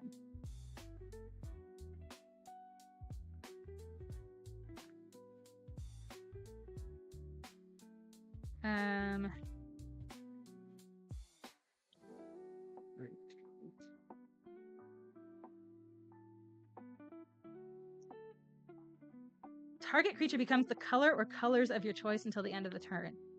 I think that would be kind of cool. Ooh, emotional support. Fleem is here. All right. Thank you so much Yay! for redeeming this Oh, altar. Everybody say hello to Fleem. hello to Fleem. Fleem is here to provide some emotional support to me, a much needed feature that Fleem will provide. Hello, Fleem. Hello, hello, hello. And Fleem is going to hang out here for about the next 15 minutes or so and provide us with the emotional support that we need to get through the stream. Thank you, Fleem. And also, Alter, thank you for watering your streamers. I know this doesn't seem like water, but it is. I'm just a little bit of a wimp, and I like having the little flavor drops in my water. So this one is, I have some black cherry water, but it is water. Mm-hmm.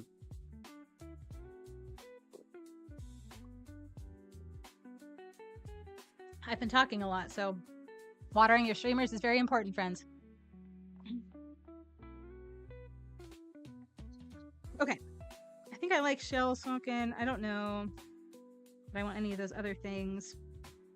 I think Somnomancer is fine. So 1, 2, 3, 4, 5, 6, 7, 8, 9, 10, 11, 12, 13, 14, 15. I have these Una's Gate Wardens. They're flying 2/1s. They have Defender. And they have Wither. They're 1-drops. So I feel like those are kind of good early because it means I'm not going to be taking damage early. Because Brad probably doesn't want to attack into those. I kind of have a hard time justifying that, but maybe I'll so maybe this is what I do here. So I've got what? 1, 2, 3, 4, 5, 6, 7, 8, 9, 10, 11, 12, 13, 14, 15, 16, 17, 18, 19, 20, 21, 22, 23. 23 plus 17 is 40, and I like that math. Okay. What command do I use for the prediction? I don't know. What is it, Brad? You do the prediction. It is. I don't have a command. There's a. So I have mod view up, and there's some buttons on the left hand side, and one of them is predictions. Yeah. I'm gonna start sleeving my deck. Do you know what you're building yet, Brad? Do you know what colors you're playing? Yes. Okay. I am just making some final cuts. Okay. So first of all, friends, we want one of our sponsors tonight is Nerd Gear, and we use their Rock Guard sleeves almost exclusively. Not almost. We do use their Rock Guard sleeves exclusively on this stream. That's what we have. We have a little our limited kits in here, and we keep our basic lands over here and our extra sleeves over here. And so we love their sleeves. Last year we used the same set of sleeves in every single sealed stream that we did. So we're like sleeve in, we're unsleeving every single pre-release event because those sleeves stay in our limited kits and we take them with us to like game stores and all that stuff whenever we're drafting, whenever we're doing pre-release, from like March until December, and they were still in good shape in December. We just wanted to change colors. Or I wanted to change colors. I think Brad stuck with the same color. Boring. But they're great. So yeah. I'm going to give you my elevator pitch. Brad's going to give you his elevator pitch, and then we're going to start a prediction so that you all can get your channel points in there so that we can figure out who you think's going to win tonight. So I am playing a blue deck. I have a decent amount of evasive creatures, fairly evasive, I think. A decent amount of incidental card draw, and I'm a little light on removal, but my bombs are good. Like I have the Glenelendra Liege, I've got Una, Queen of the Fae, I've got a Deep Channel Mentor, which is just very cool. That says all of my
Hello, can you hear me? Yes, okay, we fixed it. Actually, hold on. I don't know why I have my face in my camera. I don't need to have my face in my camera. Whoa, how fun. I know. Okay, sorry about that little thing there, friends. But yeah, so yeah, I'm playing mono blue. I have some evasive creatures. I've got a little bit of removal, not a ton of removal, and I have some good top end stuff that I'm very excited to get to. My creatures seem to be a little bit evasive, which I am very excited about. And yeah, so I think I'm feeling pretty good about it. I'm feeling really good about my bombs. Brad, what is your pitch for your deck? Okay, so I am playing, the main color is white, but I have splashed a little bit of green. Because I got that rare land that's green and white, and I feel like I can do that. Okay. Haha. So this is a lot of my stuff. Like I have a lot of like creature buffs in here, as well as I feel like I have some pretty solid removal, especially for like Batwing Broom and Unmake and Will. We don't need Will. As well as I've got some good options for card draw. So I think I'm going to try to kind of commit to the board faster than Steph, and then hopefully be able to defeat her before she can deploy the big scary monsters that she has in her deck. Yeah, what he said. All right, friends. Brad, you want to go ahead and start the prediction? We will get that going. So yeah, friends, feel free to spend your channel points. Let us know who you think's going to win. Boop. Okay, and while we are starting that, I'm going to go ahead and we're going to run a quick 90-second ad just to get it out of the way while Brad and I are doing the boring stuff like sleeving, but we'll still talk to our subscribers while we're doing that. We're chatty. But yeah, we'll see you all in about 90 seconds. Thanks. Get those channel points in there. And remember that I won 2 days ago.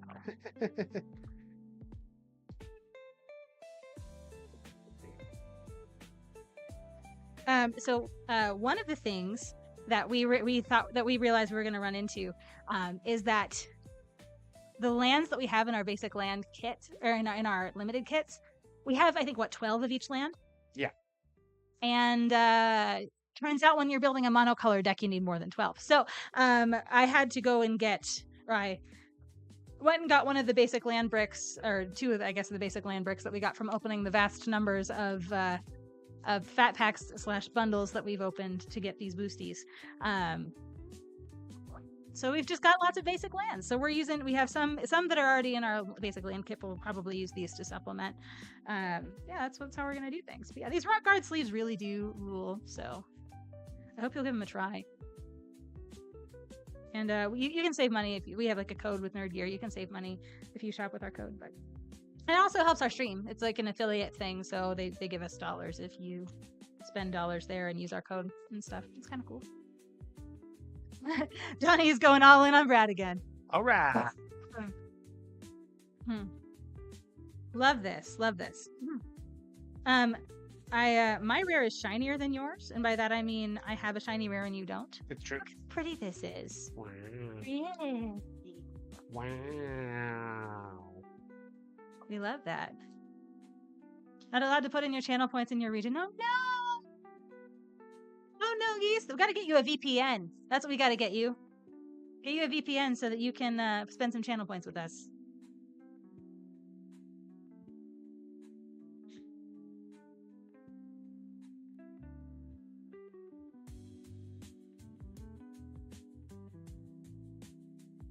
All right. Spend a lot of time talking and not a lot of time sleeving, so you're ahead of me, even though I finished deck building before you. All your points on me, Jen. Wow. I mean, I feel like it's kind of yin and yang in your household, right? Like you need to balance each other out. So Donnie is so vehemently anti-Steph. I feel like you need to be equal parts pro-Steph in order for your house to remain in harmony, right? Like that's how that works.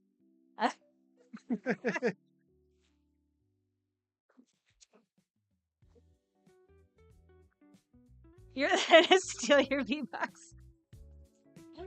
Team Brad. Just 2 NPCs. You know what? I'm going to win your heart one of these days. I swear. I will. I'm going to get there.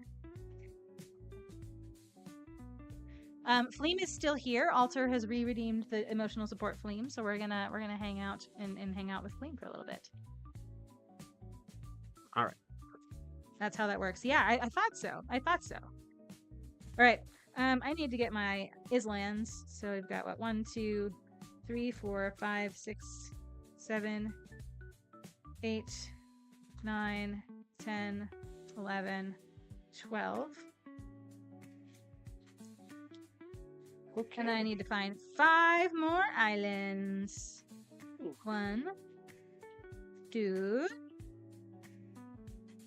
3, 4, 5. Love this. Y'all, if you are on mobile, if you're watching on mobile right now, you probably noticed that the cards, like the graphics are a little sharper than what you're probably used to seeing on mobile for like multiplayer gameplay stuff. And that's because we're using a program that you might not be familiar with. It's called Gerudo, or a website that you're not probably familiar with called Gerudo. They are one of our sponsors here. They have it's got more things than just a gameplay interface, but they've got that, and they've also got like really neat like a user platform thing. They've got forums now, and they keep releasing new features all the time. And so if you want to get on board with that, it is free to make an account. So go ahead and do that and give it a try, and try it out for maybe your next webcam commander night. Okay, so Geese has a rules question for you. Yeah. Which of the state-based actions should actually be something else?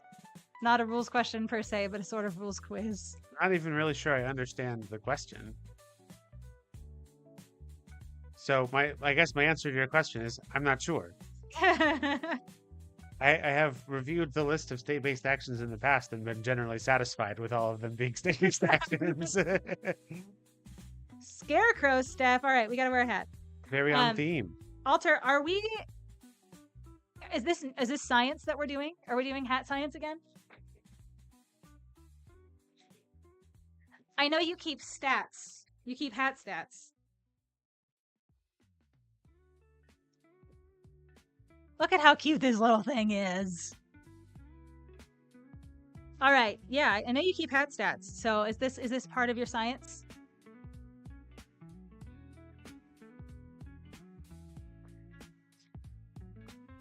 All right, Brad. That's me. Jambling is over. How did jambling turn out? I'm gonna refund that rules question. It wasn't quite an answer. Wow, we're actually pretty evenly split, 50-50.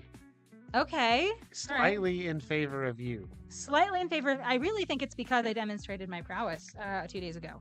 That's fair. If Team Steph has regained their confidence in me. Wearing hats with bangs is funny, because like they're light enough that you can't see them, so it just looks like it's forehead here, even though it's not. Let's go, Team Steph. Thank you, Jen. Only playing one color in limited is going to be wild. It's going to be very cool, I think. So you want to roll to see who goes first? Yeah. All right, this is something. So we roll these to go first now. There's like these enormous d20s. They're squishy, and it bounces like you'll have to trust me. It bounces like a Super Ball. They don't advertise that on their website, but it does. And yeah, it's like these little rainbow d20s that are very fun and satisfying to roll. Except it rolls off of my playmat. 11. All right, I got a 1. I got a crit fail on my initiative check. Love it. All right, that was not good for me. Yeah, that's one of the products that Nerd Gear offers. So if any of y'all are interested in that, check them out. It is very cool. It is very cool, and it's squishy. I think they just call it like a rainbow silicone dye, but like they don't tell you that it's squishy and bouncy. And I feel like those are the two big value adds here.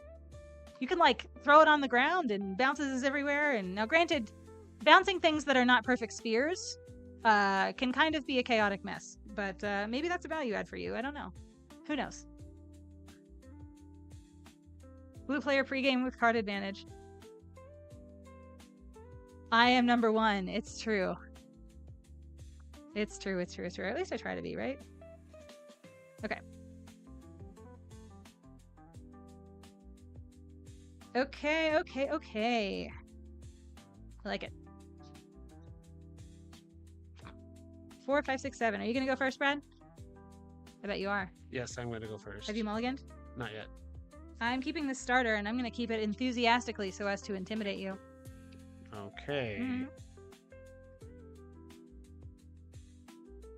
Okay, if you say so. Let's get down to business.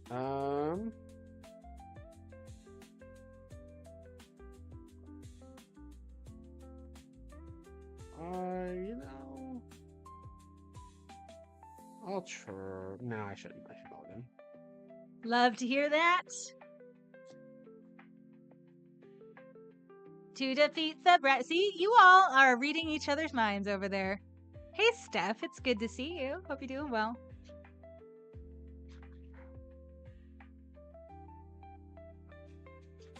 All right, everybody. Fleem is timed out. Say goodbye to Fleem. If you would like to see him again, you know what to do. All right. Here we go. 1, 2, 3. Of course, 4. Quinn. Anytime I call this out, I feel like you're just gonna like come in here. Got to save your channel points for persistent Fleem. So okay. Fleem is back. Hello, Fleem. This is okay. It's gonna stay here. I guess I will put. You think you are one of us? I love that. I think I am one of you. Yes. All right. Good to go. I think you all should kind of put together your like collective parody writing prowess and develop some really excellent Magic the Gathering parodies. Email them to VeggieWagon, and the whole thing will just be so great. Yeah, I'm ready to go. Let's do it. Basic Plains, past you. Draw. Island. Vogel. Pass. Draw. Plains. I've got a Safe Hold Sentry. This is a 2/2. I can pay 3 mana and untap it to give it +0/+2 until end of turn. Okay, very nice. Pass to you. Draw. I will play an island. You have you said 1/1? 2/2. 2/2.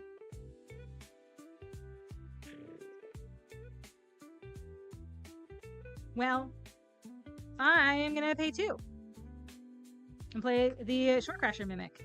When I play a spell that's both green and blue, it's a 5/3 and gets trample until the end of the turn. Okay. And I'm gonna pass the turn. Untap. Draw. Play a forest.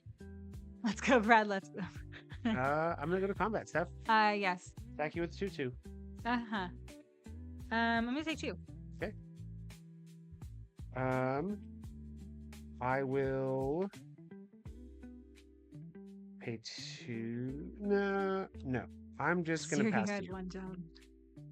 All right, untap skis and draw. I am going to play an island, and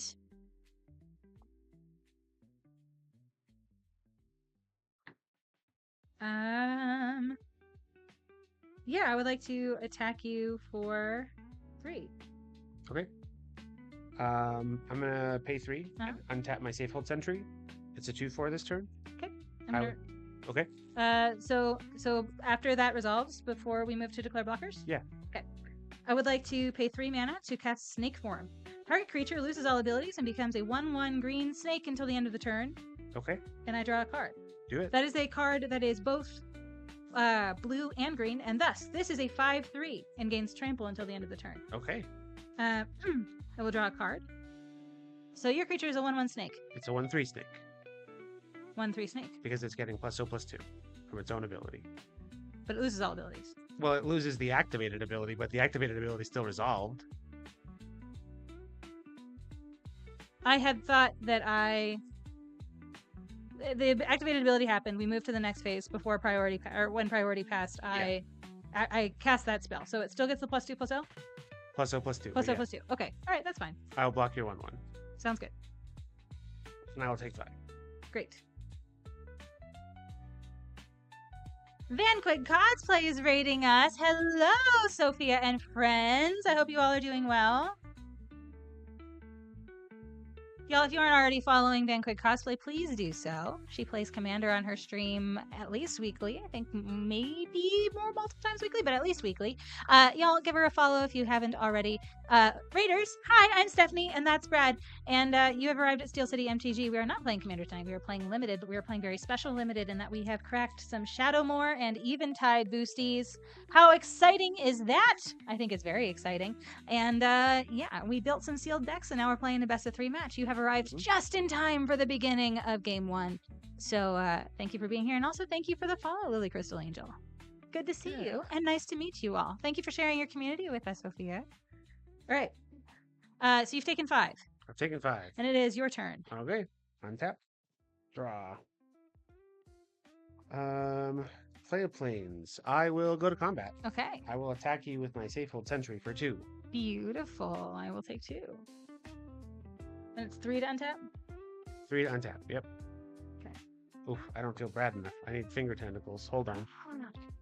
Hold on, everybody. Hold on. Brad has been cursed with finger tentacles. I love this for us. Hashtag Team Steph. At least they didn't make you do it during pack opening this. It's true.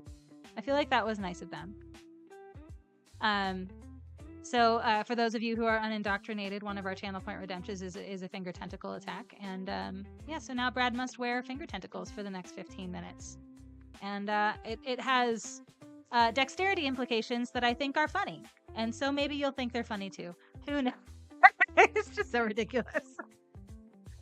I've seen like the tiny hands and I've seen the finger puppets, but I think the finger tentacles are I think they take the cake. I think they do. You went for tiara time instead. This is true. This is true. All right. So I'm going to tap 5. Not 5. Tap 4. You call interference. I'm going to morph a creature. Are you? No.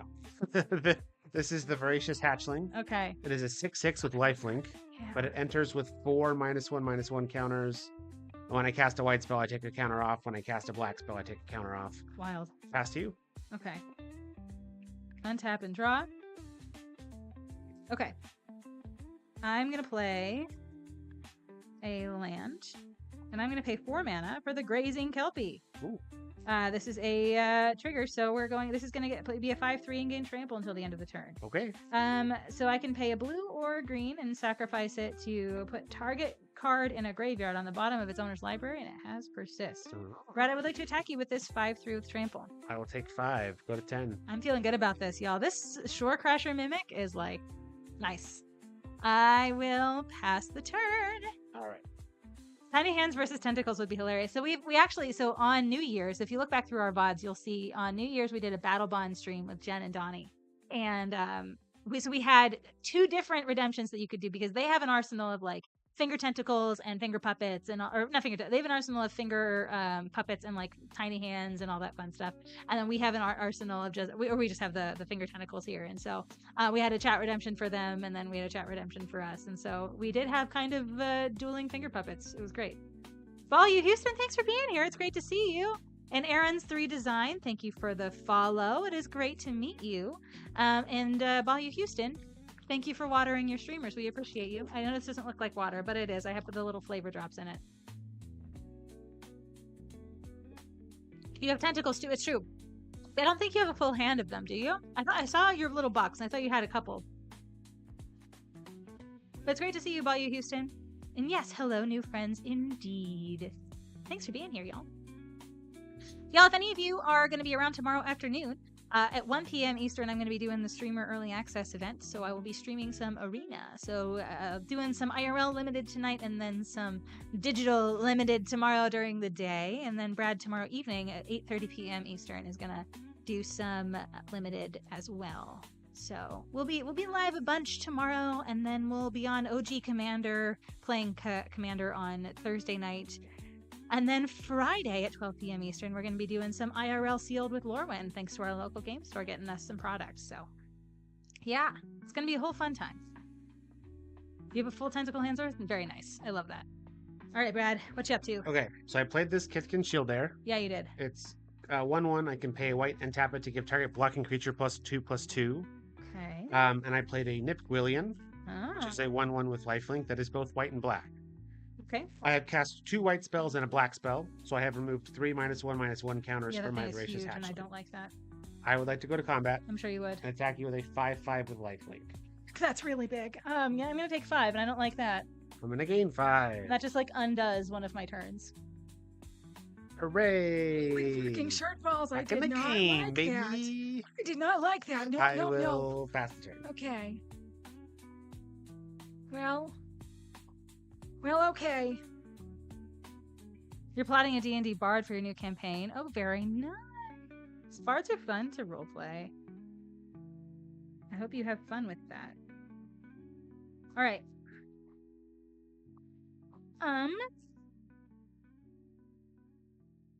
I think I like the idea of a wither creature. Oh. And How big is your wither creature? it's a 2/1. Okay. I have 3 mana to play the Crag Puka. And I'm just going to sit back and hang out. And I will pass the turn. Okay. There's something in Brad's water. There's something in my water, too. It's the Neo flavor drops. Brad, do you have flavor drops in yours? Nope. You're okay.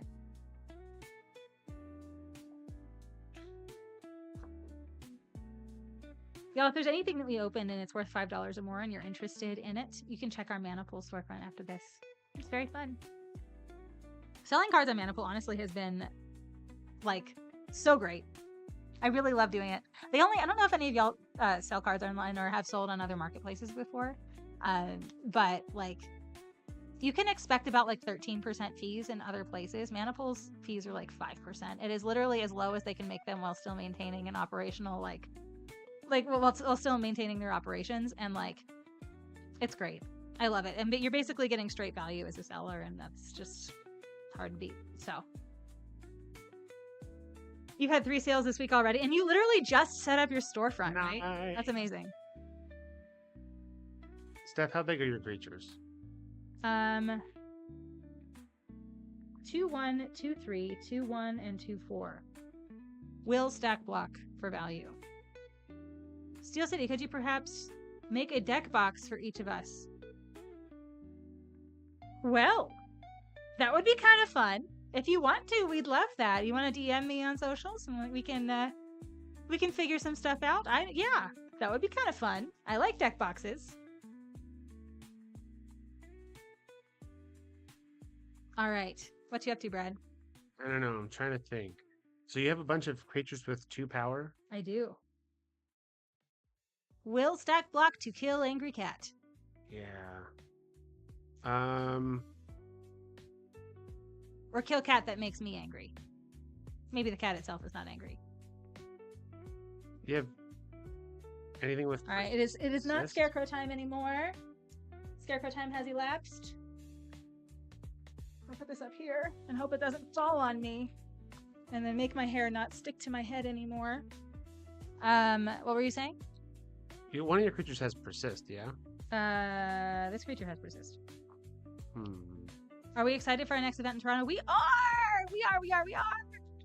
So February 6th through 8th, what Steph's referring to, the Spotlight Series event for Lorwyn Eclipsed. So it's called Spotlight Eclipsed, and yeah, it's in Toronto. And as it turns out, Toronto's not actually, it's in Canada, but it's not actually far from us. It's like a 4.5-hour drive from Pittsburgh, which we're like so ready for. So we go up there actually a couple times a year. We worked with Face-to-Face Games, the local game store up there that runs a lot of their big tournaments. It's like, if you can picture what Star City Games is in the United States, that's kind of what they are up in Canada. And so they do all the big tournaments and stuff. And this is Canada's first big competitive limited event that they have had in a very long time. And in fact, perhaps I think first big competitive event that they have had in a long time, whether it's limited or not. Yeah, I think the event's almost sold out. I actually get to work with them this time. They're paying me dollars to work with the creator team, to make the creator team and the stuff that we're doing there. extra fun. So that's kind of neat. That's kind of a fun little side gig that I've got going on. But yeah, I think it's going to be a really good time. We're real excited about it. Brad's playing in the main event. He's got all kinds of delusions of grandeur that have been born out of this sealed streaming adventure that we've been. Gotta hit the ground running. Grinding LCI limited events. Jose, it's good to see you. Thanks for being here, and thank you for watering your streamers. We appreciate you. You swapped your PC for a library campaign? Okay. I think I'm just passing to you, Steph. Thank you. Drink water with the fingers. Yes, quite. You're just passing to me, huh? Yeah. Chicken. Chip. Tell you what, you attack me first, and I'll attack you back. Okay, that sounds great. I will pay 4 mana for the Glenalandra Liege. Fancy. So now this is a 4/3 Okay. with Wither, which is cool. And I will pass the turn to you. You don't have any flyers, do you?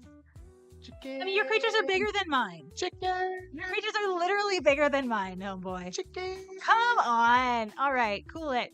So hi, Brad. It's good to see you. I really like when there's a Brad here that I'm not angry with. No, I'm not actually angry with you. But I really do like that when there's a Brad here that I'm not actively competing against at the moment. That makes me very happy. Brad is a big deal in this house. You're gonna see him play in the spotlight with us. So we'll bring the hat box with us to the spotlight so that you can redeem things while we're online. Yeah, or while we're there. Give me 1 second. Okay. Ha ha ha ha. Oh, we have found the bug. Trying to do it left-handed Because you have finger tentacles on? Brad is getting the bug. Everybody say thanks, Brad. bug is In my drawer. there we go. Thank you, Brad. Brad killed the bug. All right, Fleem has been hanging out with us for a little while. Now he's going to go take a nap unless you bring him back. But here he is. There he goes. Thanks, Fleem. We appreciate you. Okay. Oh, we have another emotional support Fleem that was redeemed 5 minutes ago. All right, so we will bring him back. Hello, thank you, just 2 NPCs. Here he is. Okay. Do you have a creature? What's the greatest toughness among creatures you control right now? Presently, it is 5. This Crag Puka is a 3/5. Okay. I am going to pay 1 and cast a Durgar Assailant. Okay. This is a red and white spell, so that will trigger my Battlegate Mimic to be a 4/2 with first strike. The Durgar Assailant is a 1/1 that I can sacrifice to deal 1 damage to target attacking or blocking creature. Okay. I would like to go to combat. Okay. I would like to attack you with a 4/2 with first strike. And you can sacrifice the creature to deal 1 damage to target attacking or blocking creature? Yes. I will block with my Grazing Kelpie. Okay. And its toughness is 3. I'm sorry, it is 4. okay. It is dead. And it comes back with a -1/-1 counter on it. I will. We love Infinite Tokens. Pass to you. Hashtag not sponsored. We just like them a lot. Brad, to answer your question, I believe it is a Durgar who assails, as the creature type is dwarf. Aha. But it could be, I suppose, a dwarf that assails other dwarves. So, I guess that doesn't really answer the question. I will pass to you. Drawer. All right, we got an island. And I'm feeling good about this. I'm going to pay 5 to cast Merkfiend Liege. Oh. It says other green creatures get +1/+1, other blue creatures get +1/+1, and I untap all green and or blue creatures I control during each other player's untap step. So this becomes a 5/3, which is getting +2/+2. Yeah. So this is a 7/5 with trample. Okay. I'm going to attack with it. I am going to also attack. You don't have any flyers or reachers over I there? have no flyers or reachers over Okay, here. I'm also going to attack with this here 3/4 flyer. Okay. So I have a 7/5 on the ground that has trample, and I have a 3/4 flyer in the air. All right. I will block your thing on the ground with my 6/6. And then before damage, I will pay a white and tap my shield there to give my blocking creature +2/+2 and make it an 8/8. All right. Your 6/6 is an 8/8 now, huh? Yes. Probably should have seen that coming. Classic onboard trick. Yeah, that's a bummer. All right, this is gone. You gain a crap load of life. 8 life, but I'm also taking some damage. You're taking 3. So I'll gain 5. All right, and then this untaps at my end step. Go ahead. Yep. Okay. Did not love that for me. That was not especially worth it. That was a value detractor. I mean, you're still in a much better position than I am. I find that I would like one more mana, and then I think I'll feel really good. But Johnny, I need you to just not, just don't. I should have just attacked with the big thing, or with the flying thing. But the 7 was, I really thought that was going to get through, or at least kill something.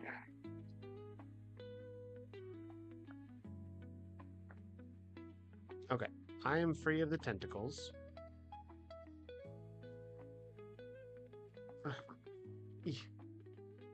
All right. You are free from the tentacles. This is true. Now I need to figure out my life. Send us a DM about the deck boxes. All right. Well, thank you so much, Aaron's 3 design. Thank you so much. We'll see you later. I'll check it out later. It might be late when I get back to you, but just feel free to get back to me during normal times.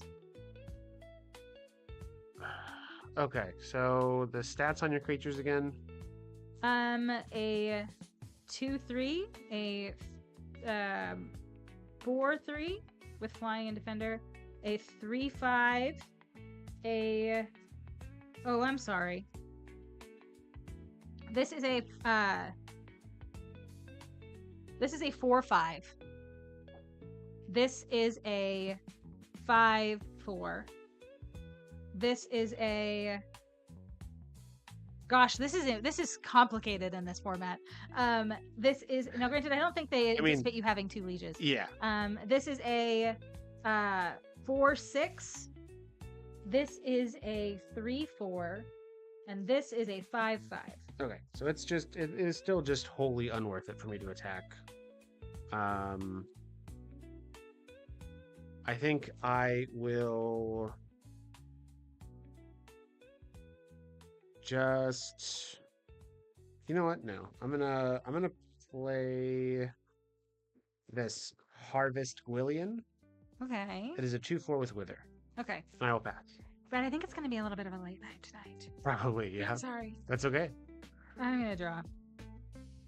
Ooh, we love. All right, Brad. Yep.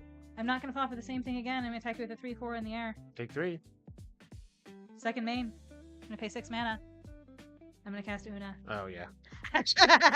All right, you win. We threw everything. All right, and then we'll move to the end step and we'll untap our creatures. Go ahead. Draw.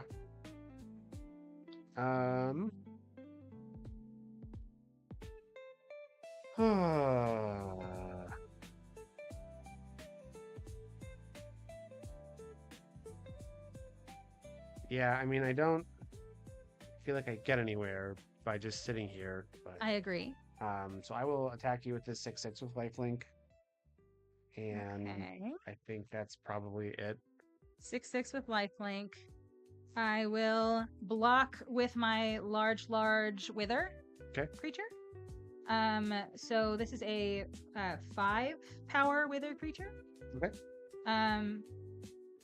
And yeah, I think that is what I will do. Okay. So you'll gain the life, but your creature will be much smaller. 1, 2, 3, 4, 5. Pass to you. Untap. Draw. Play a land. I'm gonna go ahead and activate Una. So we're gonna choose white.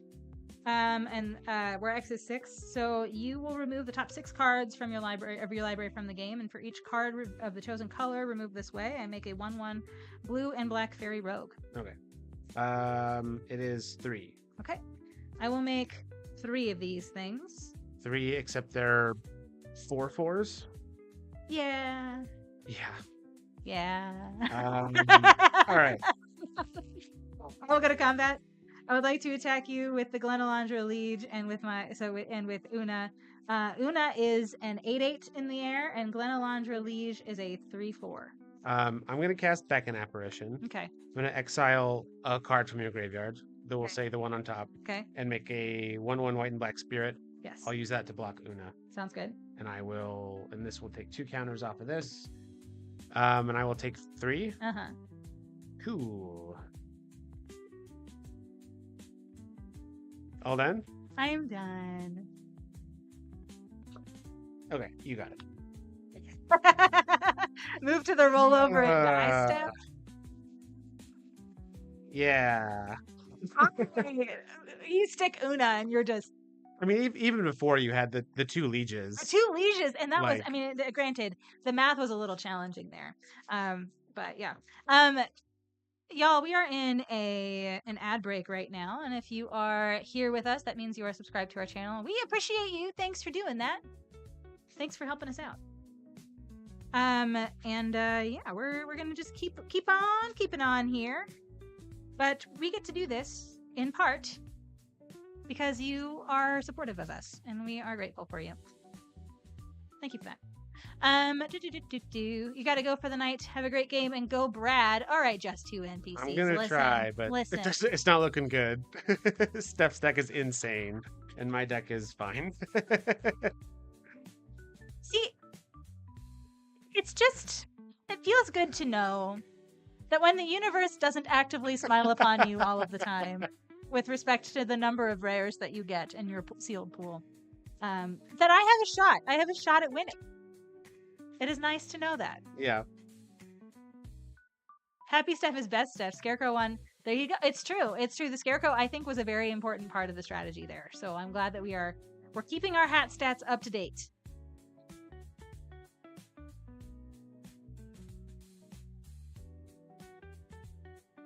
All right. Brad, do you want to go first? I noticed that you lost that game. I do want to go first. You decide. Definitely did take a long time tonight, I feel like. Because this format is just hard to... I was trying to figure... Because we usually are about done by now. But I really do think that deck building just took a long time. Oh, wow. I'm going to keep this, but I'm going to complain the whole time. All right, everybody say goodbye to Fleam. Fleam is timed out. Goodbye, Fleam. Bye, Fleam. Sorry, I'm doing some thinking real quick. What is this clippy adjacent behavior?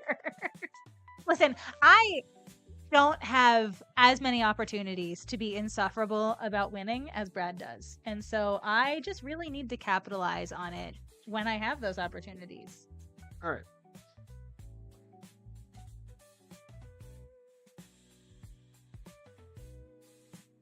I've got a starting hand. That is a starting hand. I'm glad. Mm-hmm. I would be concerned if it was something else. Mm-hmm. Sure, why not? All right. It will not let you redeem Fleam? That's weird. I'm gonna play a Plains and a Durgar Assailant. And pass to you. Are our timers messed up? Well, we will hydrate.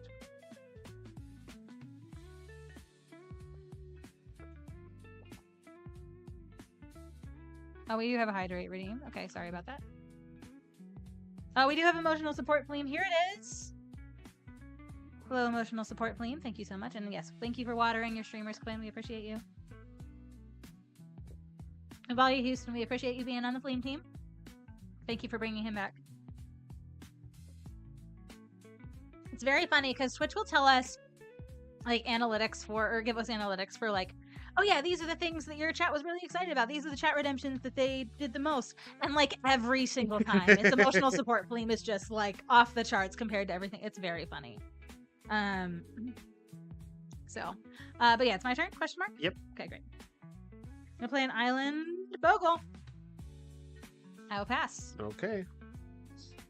Untap. Draw. Untapping, no napping, double slapping, unflappable. Got a planes attack you for 1.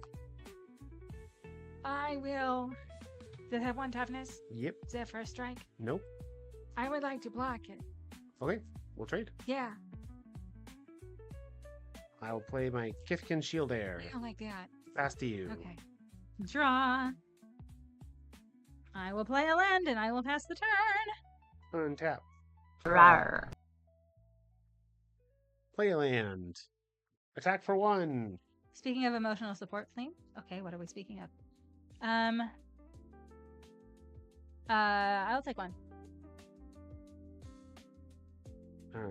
Then I will play a Duergar Hedge Mage. I have 2 more enchantments, so I can, or 2 more planes, so I can destroy target enchantment. But wait, pass to you. Draw. Island. Stats on your creatures. 2/2, 1/1. Beautiful. I'm gonna pay 3 mana for a 1/3, Okay. and I will pass the turn. Untap. Draw.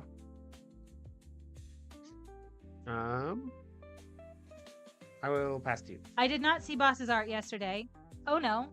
Will you DM me the thing that I should look at? You're passing to me, Brad? Yep. Okay, draw. Okay.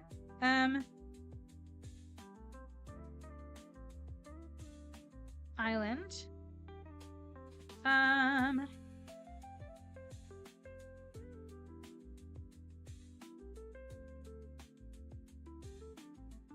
Oh, I like that.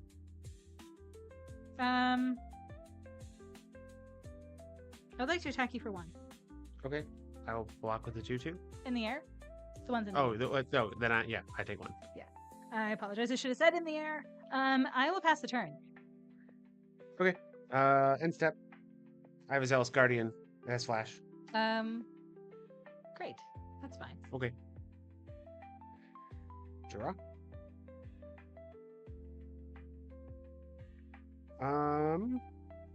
Yeah, I'll go to combat. Okay. I'm gonna attack you for 4. I would like to pay 3 mana to return your center creature to the top of your library because it is a red or green creature. And then, yeah, I'll take 2. 2. Pass to you. And tap. Draw. Land. I'm going to pay 3 mana to draw 2 and discard 1. I can't conspire it, so that's okay. I will discard this. And then I will attack you for 1 in the air. I will take 1 in the air. It's your turn. Untap. Draw. Attack for 2. I'm going to untap this creature. I did not know it could do that. I'm sorry. The Find Fairy that has the untap to tap target creature. Okay. Would you like to not do that? Yes, I would like to not do that. Okay. I will play my 2/2 again, and I will pass to you. I'm going to respond to you casting the 2/2. Sure. I'm going to pay 2 mana for Spell Siphon. Okay. Counter a target spell unless its controller pays 1 for each blue permanent I control. I only have 1 of those, but you used all your mana. Yep. Pass to you. Great. Untap. And draw. I have a forest in my deck. I think I meant to put an island in here. We can pretend it's an island. Okay, thank you. I will play. Well, actually, I have a different one, so we'll just use that. I would like to attack you for 1 in the air. I will take 1 in the air. And it is your turn. Okay. Draw. I will pass. Okay. And untap. And I will draw. I'm going to play an island. I'm going to pay 4 mana to cast the Wilderness Hypnotist. What does that do? I can tap it to give target red or green creature -2/-0 until the end of the turn, which is not super relevant, but you do have some /red or /green creatures, so I feel like it's probably fine. I would like to attack you for 1 in the air. Take 1 in the air. It's your turn. Draw. Hey, a land. Ooh, we like lands. I will play my Voracious Hatchling. Pass to you. And tap. And draw. Alright, I will play this forest that's totally an island. And then I will go to combat. Mm-hmm. I would like to pay 3 mana and cast Snake Form at the beginning of combat. I'm going to make your Voracious Hatchling a 1/1 with no abilities. Okay. And I will draw a card. And then I will attack you with both of these creatures. How much? 1/3 and a 1/3. I'll take 2. Sounds good. And then I will pay 3 mana to cast the Noggle Bandit. This is a 2/2, and it cannot be blocked except by creatures with Defender. And I will pass the turn to you. I'll untap and draw. I will play this creature. It's a 2/4. When I cast a green spell, it gets +1/+1. When I cast a white spell, it gets Vigilance. I will pass to you. And that is a green-white creature, yeah? It's a green-white creature. Okay. Drawer. Beautiful. I love this. I love everything. I'm going to pay 1, 2, 3, 4, 5, 6 to cast Deep Channel Mentor. My blue creatures are unblockable. Yeah. I would like to attack you with my blue creatures. How much? This is a total of 4. Take 4. And I will pass the turn. Draw. Hey. I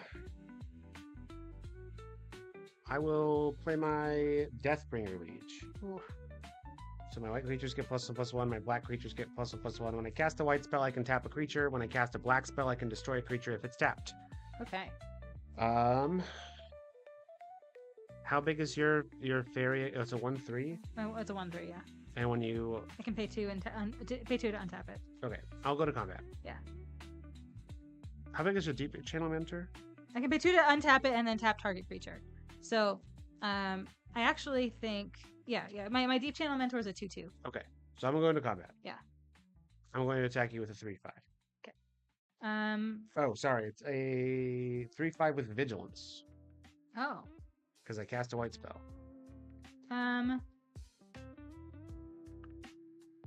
I will pay 2 and untap this.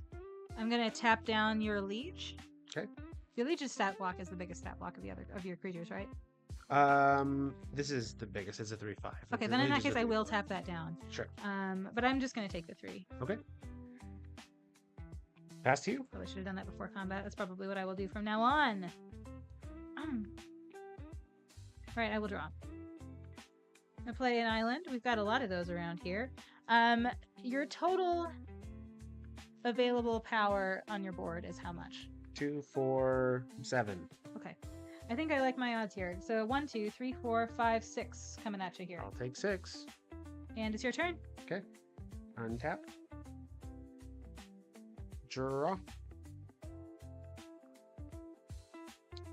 Carlo is raiding us. Oh, Hey. goodness gracious. Hi, Carlo and friends. I hope y'all are doing well tonight. Y'all, if you aren't already following Carlo MTG, please do so. Carlo is playing some limited tonight, I do believe. Actually, no, I think Carlo is probably... we were doing constructed tonight, if I remember correctly, Carlo, right? That's what you were doing? And probably we'll be doing streamer early access tomorrow, question mark? Is that on your schedule for tomorrow, Carlo? I bet it is. But y'all, thanks for being here. I'm Steph, that's Brad, and we are playing 1v1 Sealed tonight. And it is a special edition of 1v1 Sealed because we are playing with Shadowmoor and Eventide boosties. We opened 3 of each earlier tonight and built some limited decks. And we are playing them right now. I built so in this format, you want to play mono-colored, but there's a ton of hybrid mana pips that you can build with and build around. And so I built a mono-blue deck and Brad built a mono-white deck. You'll see we have a bunch of like hybrid pips and stuff in the decks, but we've got lieges, we've got noggles, we've got fairies, we've got I don't know. We've got a whole bunch of fun stuff going on over here. So hope you stick around and watch us for a little while. We're on, this is game 2. We usually will do a best of 3. I won game 1. Occasionally Brad is salty or I am salty, and we do a third game regardless of outcome though. So that's what we're looking at tonight. But great to see y'all. You build a deck in Moxfield for the streamer event tomorrow, and you did 2 cube draft. I love that. That's amazing. That sounds so fun. And so, thank you, Catfish Papa, for the follow. It is great to see you. Thanks for joining the Steel City squad. Yeah. All right. I'm going to combat. Yes, please. Okay. I am... So, yeah. I'm just going to attack you with all my creatures. Yes.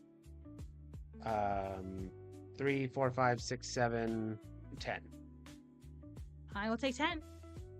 No, I'm not going to take 10. What do you have on the ground that I can block meaningfully with a 1/3?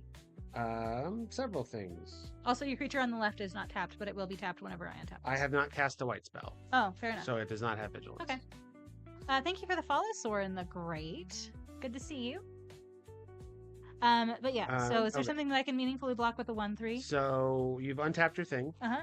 I'm going before blocks. Oh. I am going to pay 3, and I'm going to cast Unmake, which is exile target creature. Okay. I'm going to target your Deep Channel Mentor. Okay. I have a trigger on. I have 2 triggers on Deathbringer Leech. Okay. For the first one, I will tap the thing that you just untapped. Okay. I guess you can just untap it. It doesn't really matter. Yeah. But I'll tap it anyway. Okay. And then I'm going to destroy your Noggle because it's tapped. All right. That's fine. Noggle's gone. And then this goes away too?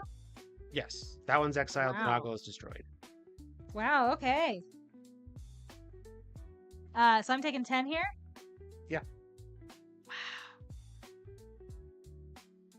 Okay. And then second main, I will play the Safehold Sentry. Okay. And pass to you. I'm gonna untap this to tap your creature. Draw.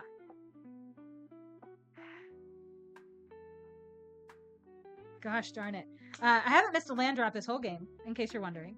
I'm going to pay 2 mana for an Ink Fathom Mentor. Or an Ink Fathom Infiltrator. It can't block and can't be blocked. I feel like I'm going to attack you for 1. Yep. Take 1. And I will pass the turn. Okay. Untap.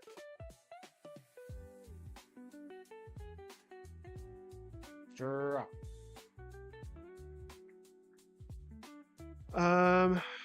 Okay. I'm going to pay 5. Oh, I don't like that. I'm going to cast a Kithkin Spellduster. Okay. This is a 2/3 with flying. I can pay 2 mana and sacrifice it to destroy an enchantment. It also has persist. Okay. Importantly, it's a white spell. So I would like to tap your the creature on the untapped creature in the middle. Yeah, the one that can block. Yeah, when you target it, I'm going to respond by tapping it to give your creature on the left -2/-0 until the turn. Okay. This isn't Ted. I'm going to combat. Yeah, I would like to do stuff before combat. Your biggest creature on the board is presently what? This Deathbringer Leech. Okay. Untap. I would like to tap down your Deathbringer Leech. Okay. You may proceed. All right. I think I die here. I don't think there's a way that I don't die here. Oh yeah, because your 2/1 can't. This one can't block. Yeah. Okay. So if I would have had that up, I think I would have had a shot of staying. So I block this because it's my biggest, and then I've got 4 here. All right. All right. We're going into a bona fide rubber match here, buddy. We're 1-1. 1-1. My starting hand was 6 lands and a counter spell. I was like, okay. We'll draw gas. We drew lands, homies. We drew lands. I mean, you did so really many well for 6 lands and a I counter sure spell. did. I sure did. I did all right. I was confident, and I don't think that confidence was completely misplaced. But we drew lands, fam. We drew lots of lands. Now, I don't know that I would have kept that had I not won game 1. Fair. I think I would have probably been a little bit more conservative if I was trying to play for my life, but I'm like my I am like so afraid to play my Voracious Hatchling Yeah. because if I can't get all of its -1/-1 counters off of it, Snake Form just kills it. Yeah, it sure does. And I so have two like snake forms in here too. yeah, and so I'm like, do I want to play it because it's a really good creature, but if you happen to have Snake Form, you can Yeah. just kill it. And I'm like, okay, cool, great. Yeah, yep, yep. Glad I have this magic card. All right, I have to wear a Pikachu hat. Oh, that's good. I'm glad. You Yeah. deserve it. You know what you did. You getting your Pikachu? Hold on. We should probably put our hats back in the box. The Pikachu hat is over toward you. There we go. Ooh. Now, if I remember, this one has like a haunted Pikachu hat on your screen because we have the way that your green screen is filtering. It's just a little bit haunted. Just a wee bit haunted, you know. Actually, if you, I'll show you. It's not actually. So if you, I'll turn off the. I'll turn off the chroma key just for a second so you can see. It's a real Pikachu hat. It's just whenever we chroma key it, it gets haunted. So sorry about that. Arpeggio, hi. It is good to see you. Hope you're doing well. I thought Pikachu looked on your half-broken Game Boy. You know what? Maybe, yeah. So we're going to say that this is an intentional thing meant to invoke nostalgia. Perfect. There we go. I like that. I like that. Arpeggio, I hope you're doing well, buddy. Did you go to the Spotlight event that happened recently? I believe that was in your neck of the woods. If so, I hope you had fun. You're on your way to bed, so you'll leave a lurk. Thank you, thank you, thank you. Oh, real quick. Okay, I'm ready. You did! Good, good, good, good, good. I hope you had good time. I'm gonna go first, Brad. You played in the main event? Heck yeah! How'd you do? How'd you do? Did you enjoy it? Did you have fun? I love competitive Magic, friends.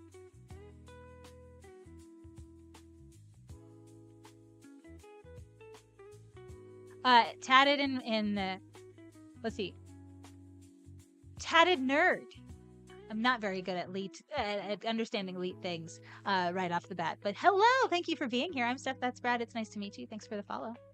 You played 5-color Azula control and went 2 and 4. Okay, not bad. Now, how was that your first big main event, or was that your first big competitive event? That's like, because I feel like just trying that is like kind of a cool thing. We are from Pittsburgh. Thank you for recognizing that. Yeah, Steel City. That's where we're from.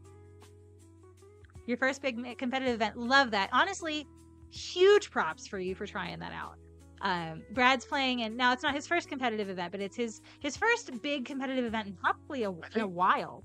Yeah, I think the last event of that scale that I would have gone to, I think, was probably one of the Star City Opens. Yeah, we did that in like the Grand Prix and stuff. Like we did the Opens and Grand Prix and stuff pretty frequently. Yeah. But yeah, Theros Standard was like a long time ago as far as the big events. Rook 2H7, thank you so much for being here. I think it's the chess reference. That sounds like a chess reference. Thank you for following. I'm Steph. That's Brad. It's nice to meet you. Your round 2 is Dana Fisher. Oh, that's incredible. I love that. You're an hour north of us. Oh, heck yeah. Heck yeah. We're going to be driving right by you on our way up to the Toronto event. Turns out that's very close to us over here on the western side of the state. But yeah, we're the Spotlight Eclipsed event happening in Toronto, February 6th through 8th. We're heading up there. Yeah, we'll be driving right by your house. We'll wave on our way by. Bedtime for you. All right, Arpeggio. Have a good night. Thank you. Thanks for stopping by. I am gonna play an island. I'll pass. Prez, calling out Rook to H7 made you break, lurk. You're like, you thought you were lurking on Magic? Yeah, it was someone that followed us, Rook to H7. I was like, huh, that's a chess thing. I know that one. All right, you a chess player, Prez? Also, thanks for the first time chat. What are you doing? I'm playing my little goober. My 1/1 that I can sack to deal a damage to an attacking or blocking creature. Love that for me. Pass to you. Okay. Draw. Island. 2. Shore Crasher Mimic. He crashing on the shores. Uh-oh. I will pass the turn. Okay. Untap. Draw. Another planes. You play chess all the time and love it almost as much as Magic. There you go. So I very much think that, like, so chess is considered a board game, even though it's not a board game. But, like, I think the difference between chess and, like, normal board games, for me, feels very similar to the difference between two-player Magic and Commander. I wonder how you feel about that, because I do think that even though they're considered the same game or the same like category of game, right? They're just wildly different. They're wildly different, like gaming experiences, wildly different strategic decisions. 1v1 like competition is just so different. And so anyway, that's how I think about the difference between 1v1 Magic and Commander. And I'm interested in what you think about that, because like I use chess as an example all the time. Chess versus like normal board games. Anyway, what are you doing, Brad? Attack for 1. Is that that's a 2-1, right? Yeah. I'm gonna take 1. All I'll right. go to 19. That's it? Okay. Untap. And draw. Oh, you would call chess a classic board game. You 1000% understand the analogy. Yeah, right? I'm really smart. No, I'm just kidding. I just try to convince people that Commander and 1v1 Magic are just pretty fundamentally different for like reasonable reasons. You missed the start. How does the Shadowmooring been? The Shadowmooring has been wonderful. It has been so fun. I'm doing mono blue and Brad is doing mono white because the limited formats in Shadowmoor and Eventide, and I'm sure you know this, I'm preaching to the proverbial choir here, but want you to play monocolored. Even though, but if they want you to play monocolored within all of the different cool hybrid mana pippy things. I pulled an Una and the black-blue liege. So And the green-blue liege. and the green-blue liege. We are Legion over here. I am Legion. Okay, it's tied up. Yep, it's true. But we've had a really good time. At least I've had a really good time. Been great. I'm gonna play an island. I would like, and you can sacrifice it to deal a damage. Yes. Good. I would like to attack you with a 2/1. Okay. I will not block. Sounds good. I will take 2. It is your turn. You've got to crash soon, so leaving your points in your capable hands. Fair enough. Play forests. Go to combat. Mm-hmm. Attack for 1. Take 1. Pass. Draw. Okay, I'm gonna play this here forest that's supposed to be an island. I'm actually just gonna swap this out right now, just because I don't know why I put the forest in. I think it just looked like an island at the time. Yeah, combat. 2/1. Take 2. And I will pass the turn. Untap. Draw.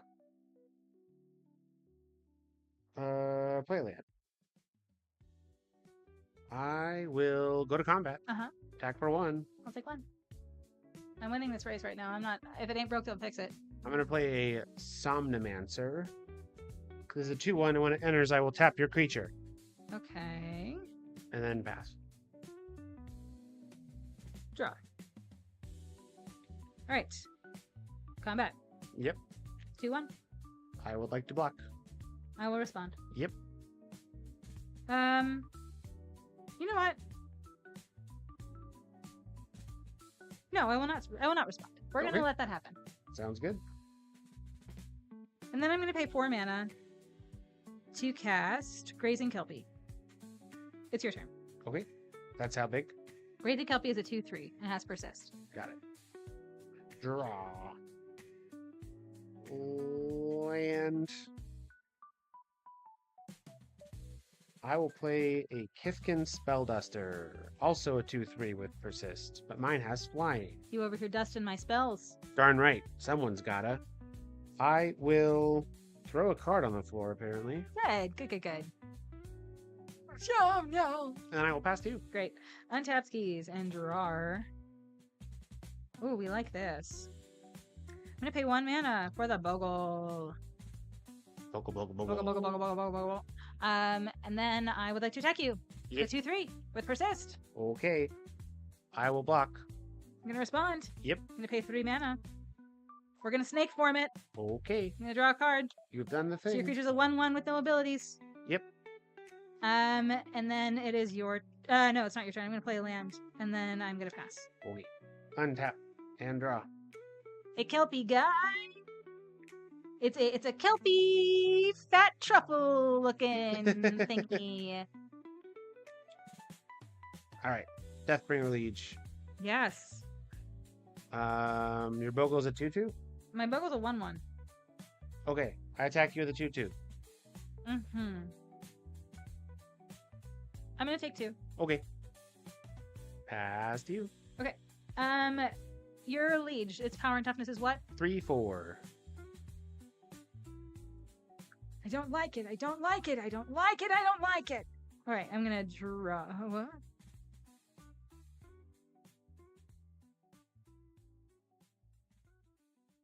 Okay. Draw. Island. Then. What can I say? I'm a slave to my I know. impulses. I make that sound, and you just make that. You redeem that all the time.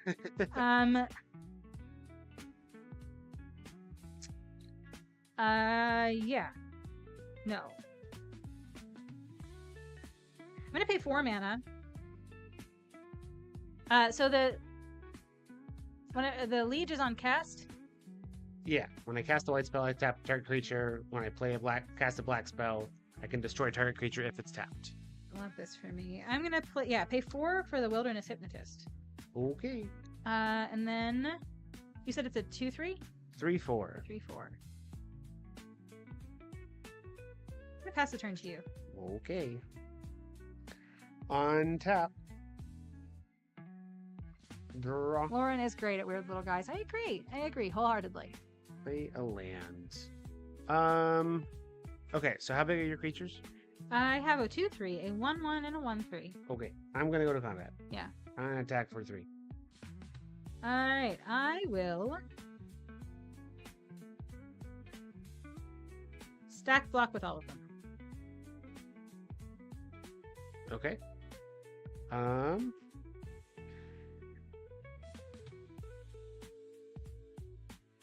I will pay 2. Yes, pay 2. I'm going to cast Batwing Broom. Okay. So because I spend whites to cast this spell, I will prevent all combat damage that would be dealt this turn. Uh-huh. But I have cast both a white and a black spell, so I would like to tap and then destroy your persist creature. Okay. I would like to respond to the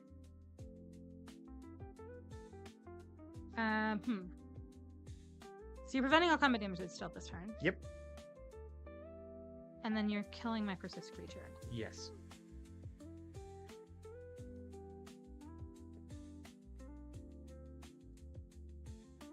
Do I care about that? I don't think I care about that. Yeah, so the persist creature is going to go away and it's going to come back. Yep. Past you? Okay. I could tell you didn't want me to kill your guy. This is true. Land. Alright. I would like to pay 5 mana to cast the Murkfiend Liege. Gross. I'd like to attack you with some creatures. So this is a 3/4. This is a 3/3, and this is a 2/4.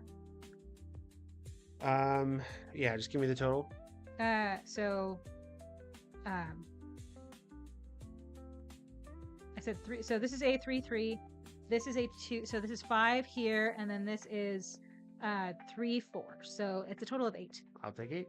Okay. Move second main, or move to end step, and we're gonna just untap everything. Okay. And it's your turn. Untap and draw. Sorry, it's kind of a late night. That's okay. I'm gonna play a creature. A Thistledown duo. When I play a white spell, they get +1/+1. When I cast a blue spell, they gain flying. I will tap your Murkfiend Liege. Mm-hmm. Play a land and pass to you. Wait, hold on. Your Thistledown Duo. Can I respond to your Thistledown Duo? Sure. What does that do again? It's a 2/2. When I play a white spell, it gets +1/+1. When I play a blue spell, it gets flying. Yeah, I'm gonna pay 2. We're gonna cast Spell Siphon. We're gonna counter unless you pay 3, but you can, or unless you pay 4. I'll pay 4. Great. I just wanted you to not have your things. Okay, great. Untaps. Draw. Okay. I will.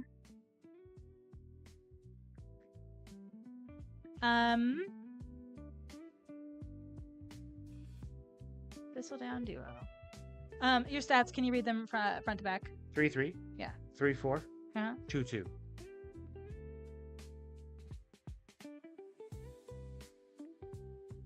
I think I like that. Yeah, I'm gonna attack you with the squad. Okay. All right. How big is the leech? It's a 4/4. Okay. I'm going to put these 2 goobers in front of that, and I will put this in front of your... Bogle's a 3/3? Yeah. I'll put it in front of your Bogle. Sounds good. So you're gonna take 1, 2, 3, 4, 5. Okay. And I can how many things can I kill with? I have it's a 3/3 and a 2/2. Yeah, I'll kill the 3/3 for sure. Okay.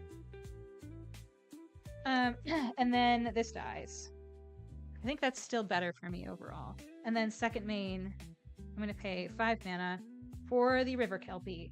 It says whenever it or another permanent is put into play from a graveyard, I draw a card. Oh, all right. And it has persist. Okay. Yep. It is your turn. All right. Untap. We're hoping. We're Draw. hoping. We're hoping. We're hoping. I will play this creature. It is the Safehold Sentry 2/2. I can pay 3 and untap it to give it +0/+2. I will tap your untapped creature, but it does not make sense for me to attack, so I will pass. Okay. Untap. Draw. All right. You have 3 life. Yep. Your creatures are an inconvenient size, but I do think so. You have a 3/4. Yeah. 3/3, 3/4, 2/2. I'm gonna pass. Okay. Draw. I really just need to sneeze at you, and then you're dead. So I just need to figure out how to make that happen. I will cast a Nip Gwillion. It is both a white and a black spell, so I would like to tap your creature that has persisted already, and then destroy it. I would like to respond. Okay. I'm gonna tap this to sacrifice it to put a card in a graveyard on the bottom of its owner's library. Do you have anything that reanimates over there, or that you can pull back from your yard? No. Okay. Then in that case, I am going to put Snake Form on the bottom of my library. Okay.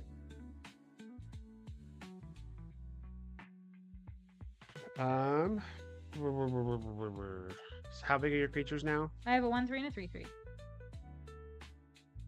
Okay. I will go to combat, and I will attack you with a 3/3 that I can pay 3 and untap to make it 3/5 until it's turn. Okay. I will take 3. Okay. Pass to you. Untap. Draw. Great. I would like to go to combat. Yeah. I'd like to attack you with a 3/3. Okay. I will pay 3 and untap my this guy. It's a 3/5. Yeah. I will block it. Okay.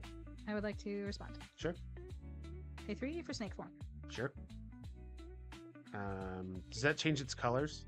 Yeah, it becomes a 1/1 green snake until end of turn, and it loses all abilities. It's a green snake.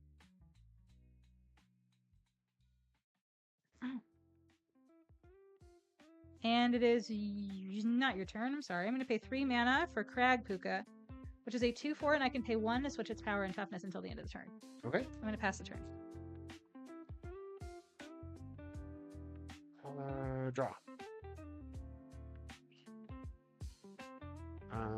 I thought I was going to be able to get away with not doing an ad here, but no, it's just like snoozing and snoozing and snoozing it. But I'm going to run one really quickly so y'all can see the end of the game if you're not subscribed. But if you are subscribed, thanks for sticking around.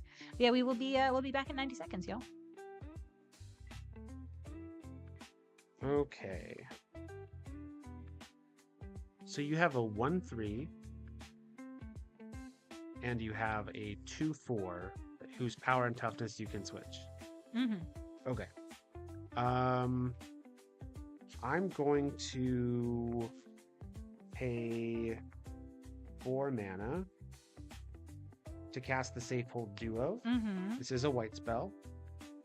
So I would like to tap your 1/3.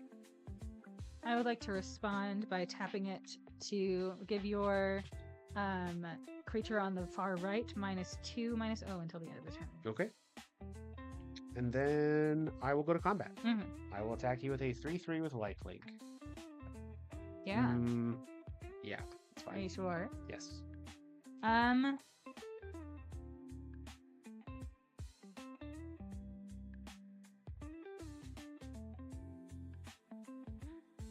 think I'm gonna take 3. Okay. I will gain 3. Hold on, wait. I can block with the 2/4 and be just fine here, can't I? I suppose so. So I'm gonna block with my 2/4 and Okay. be just fine. I'll gain 3. Yeah. All the same. And pass 2. And tap. And draw. Heck yeah. I don't like it. Here's the win. Deep Channel Mentor. I'm gonna pay Yikes. 1 to give this to switch its power and toughness. My Yep. blue creatures are unblockable. 3, 4, 5, 6, 7, 8. Yeah, that'll do it. Top deck of the century! Ah! Top deck of the century! All right, so for chat just coming back from ads. Yes. Okay. So here's what happened. I top decked this delightful Deep Channel Mentor. I cast it, and then I swung out because my blue creatures can't be blocked. And it was devastating. It was devastating. Um, It was so good. It was so good. We need to remember, everybody, that I am very good at Magic.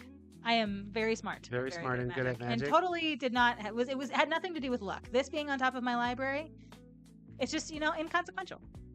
all right. No, I'm totally I kidding. will give the Y'all, people what they want. and also, you've been wearing the Pikachu hat for about 7 minutes longer than what you needed to. That's So all thank right. you for your service. I figured on I would that just wear it to front. the end of the stream. Yeah, but yeah, give the people what they want. We love that. And yeah, friends, thanks for hanging out with us tonight. Thank you so much. Yeah. Now, my friends, Jamie Topples is local to us, as it turns out. I didn't realize that, but yeah, is from our neck of the woods and is online talking about Lorwyn Eclipse. So we're probably going to send you over to her. But before we do, one quick shout out to our sponsors, Gerudo, Nerd Gear, and Manapool. Y'all, we could not do this without them. So if any of y'all are inclined to purchase cards, please do so on Manapool. They're a great company, and we stand behind them. We have excellent customer service, a really excellent card optimizer, really low fees for sellers. Across the board, they're awesome. Try them out if you haven't already. I think they're our new one-stop shop, and I think that they will be for you too. Once you get those cards, if you want to accessorize them, do that at Nerd Gear. Nerd Gear's got a bunch of stuff. They've got sleeves that we use on our streams and a bunch of other fun stuff like these goofy, enormous D20s and other fun, cool things, accessories for your commander playing. They also got these like hard plastic dry erase tokens that we really like. You can use like a wet spray on them to get all the gunk off of them and to keep them nice and clean, which we really like. Yeah, they have a bunch of cool stuff. And y'all, friends, if you notice that we are not playing on the normal multiplayer software that you see a lot of players use, that's because we're using Gerudo. And you might notice that if you're on mobile, like the images are sharper. That's because their camera quality is really good. They don't like suppress the quality of their cameras, which is great. And it's great for us streamers. We really like it. They've also got some cool like community development things that they're doing, and they've got neat user profiles and forums and all kinds of fun stuff to connect players. So definitely check them out if you haven't already. Your 10K bet on me got doubled. Woo! Love that for you. And it wasn't a bet because we're not gambling. We're jambling with a J. It's just channel points, friends. It's just channel points. So my friends, we are going to send you over to Jamie Topples while we are getting that fired up. would love for you all to come back here because we are going to be doing a lot of streaming this week. So streaming we are going to be doing tomorrow, 1 p.m. I'm going to be on when the early access thing goes live. You will see just me down here doing some arena. And then at around 8:30 p.m. or so, you're going to see Brad online doing some arena tomorrow. So early access. So hopefully this like playing lots and lots of sealed and draft and all that fun stuff maybe will give us a little bit of leg up on the competition. Who knows? So yeah, tomorrow that's what we're going to do. Thursday, we're going to be making an appearance on OG Commander, playing some Commander at 8:30 p.m. Eastern. And then Friday at 12 p.m. Eastern, we're going to be doing some pre-release at home with Lorwyn Eclipse, thanks to our local game store. So come back and hang out with us for those things. In the meantime, have a wonderful evening. Thank you for being amazing. And go hang out with Jamie and do the whole, like, emotes in chat, subs, follows, all those wonderful things. Show her the appreciation that we have for you. Extend that to her. Have a wonderful night, everybody. Thanks for being great. Mwah. See you tomorrow. Bye.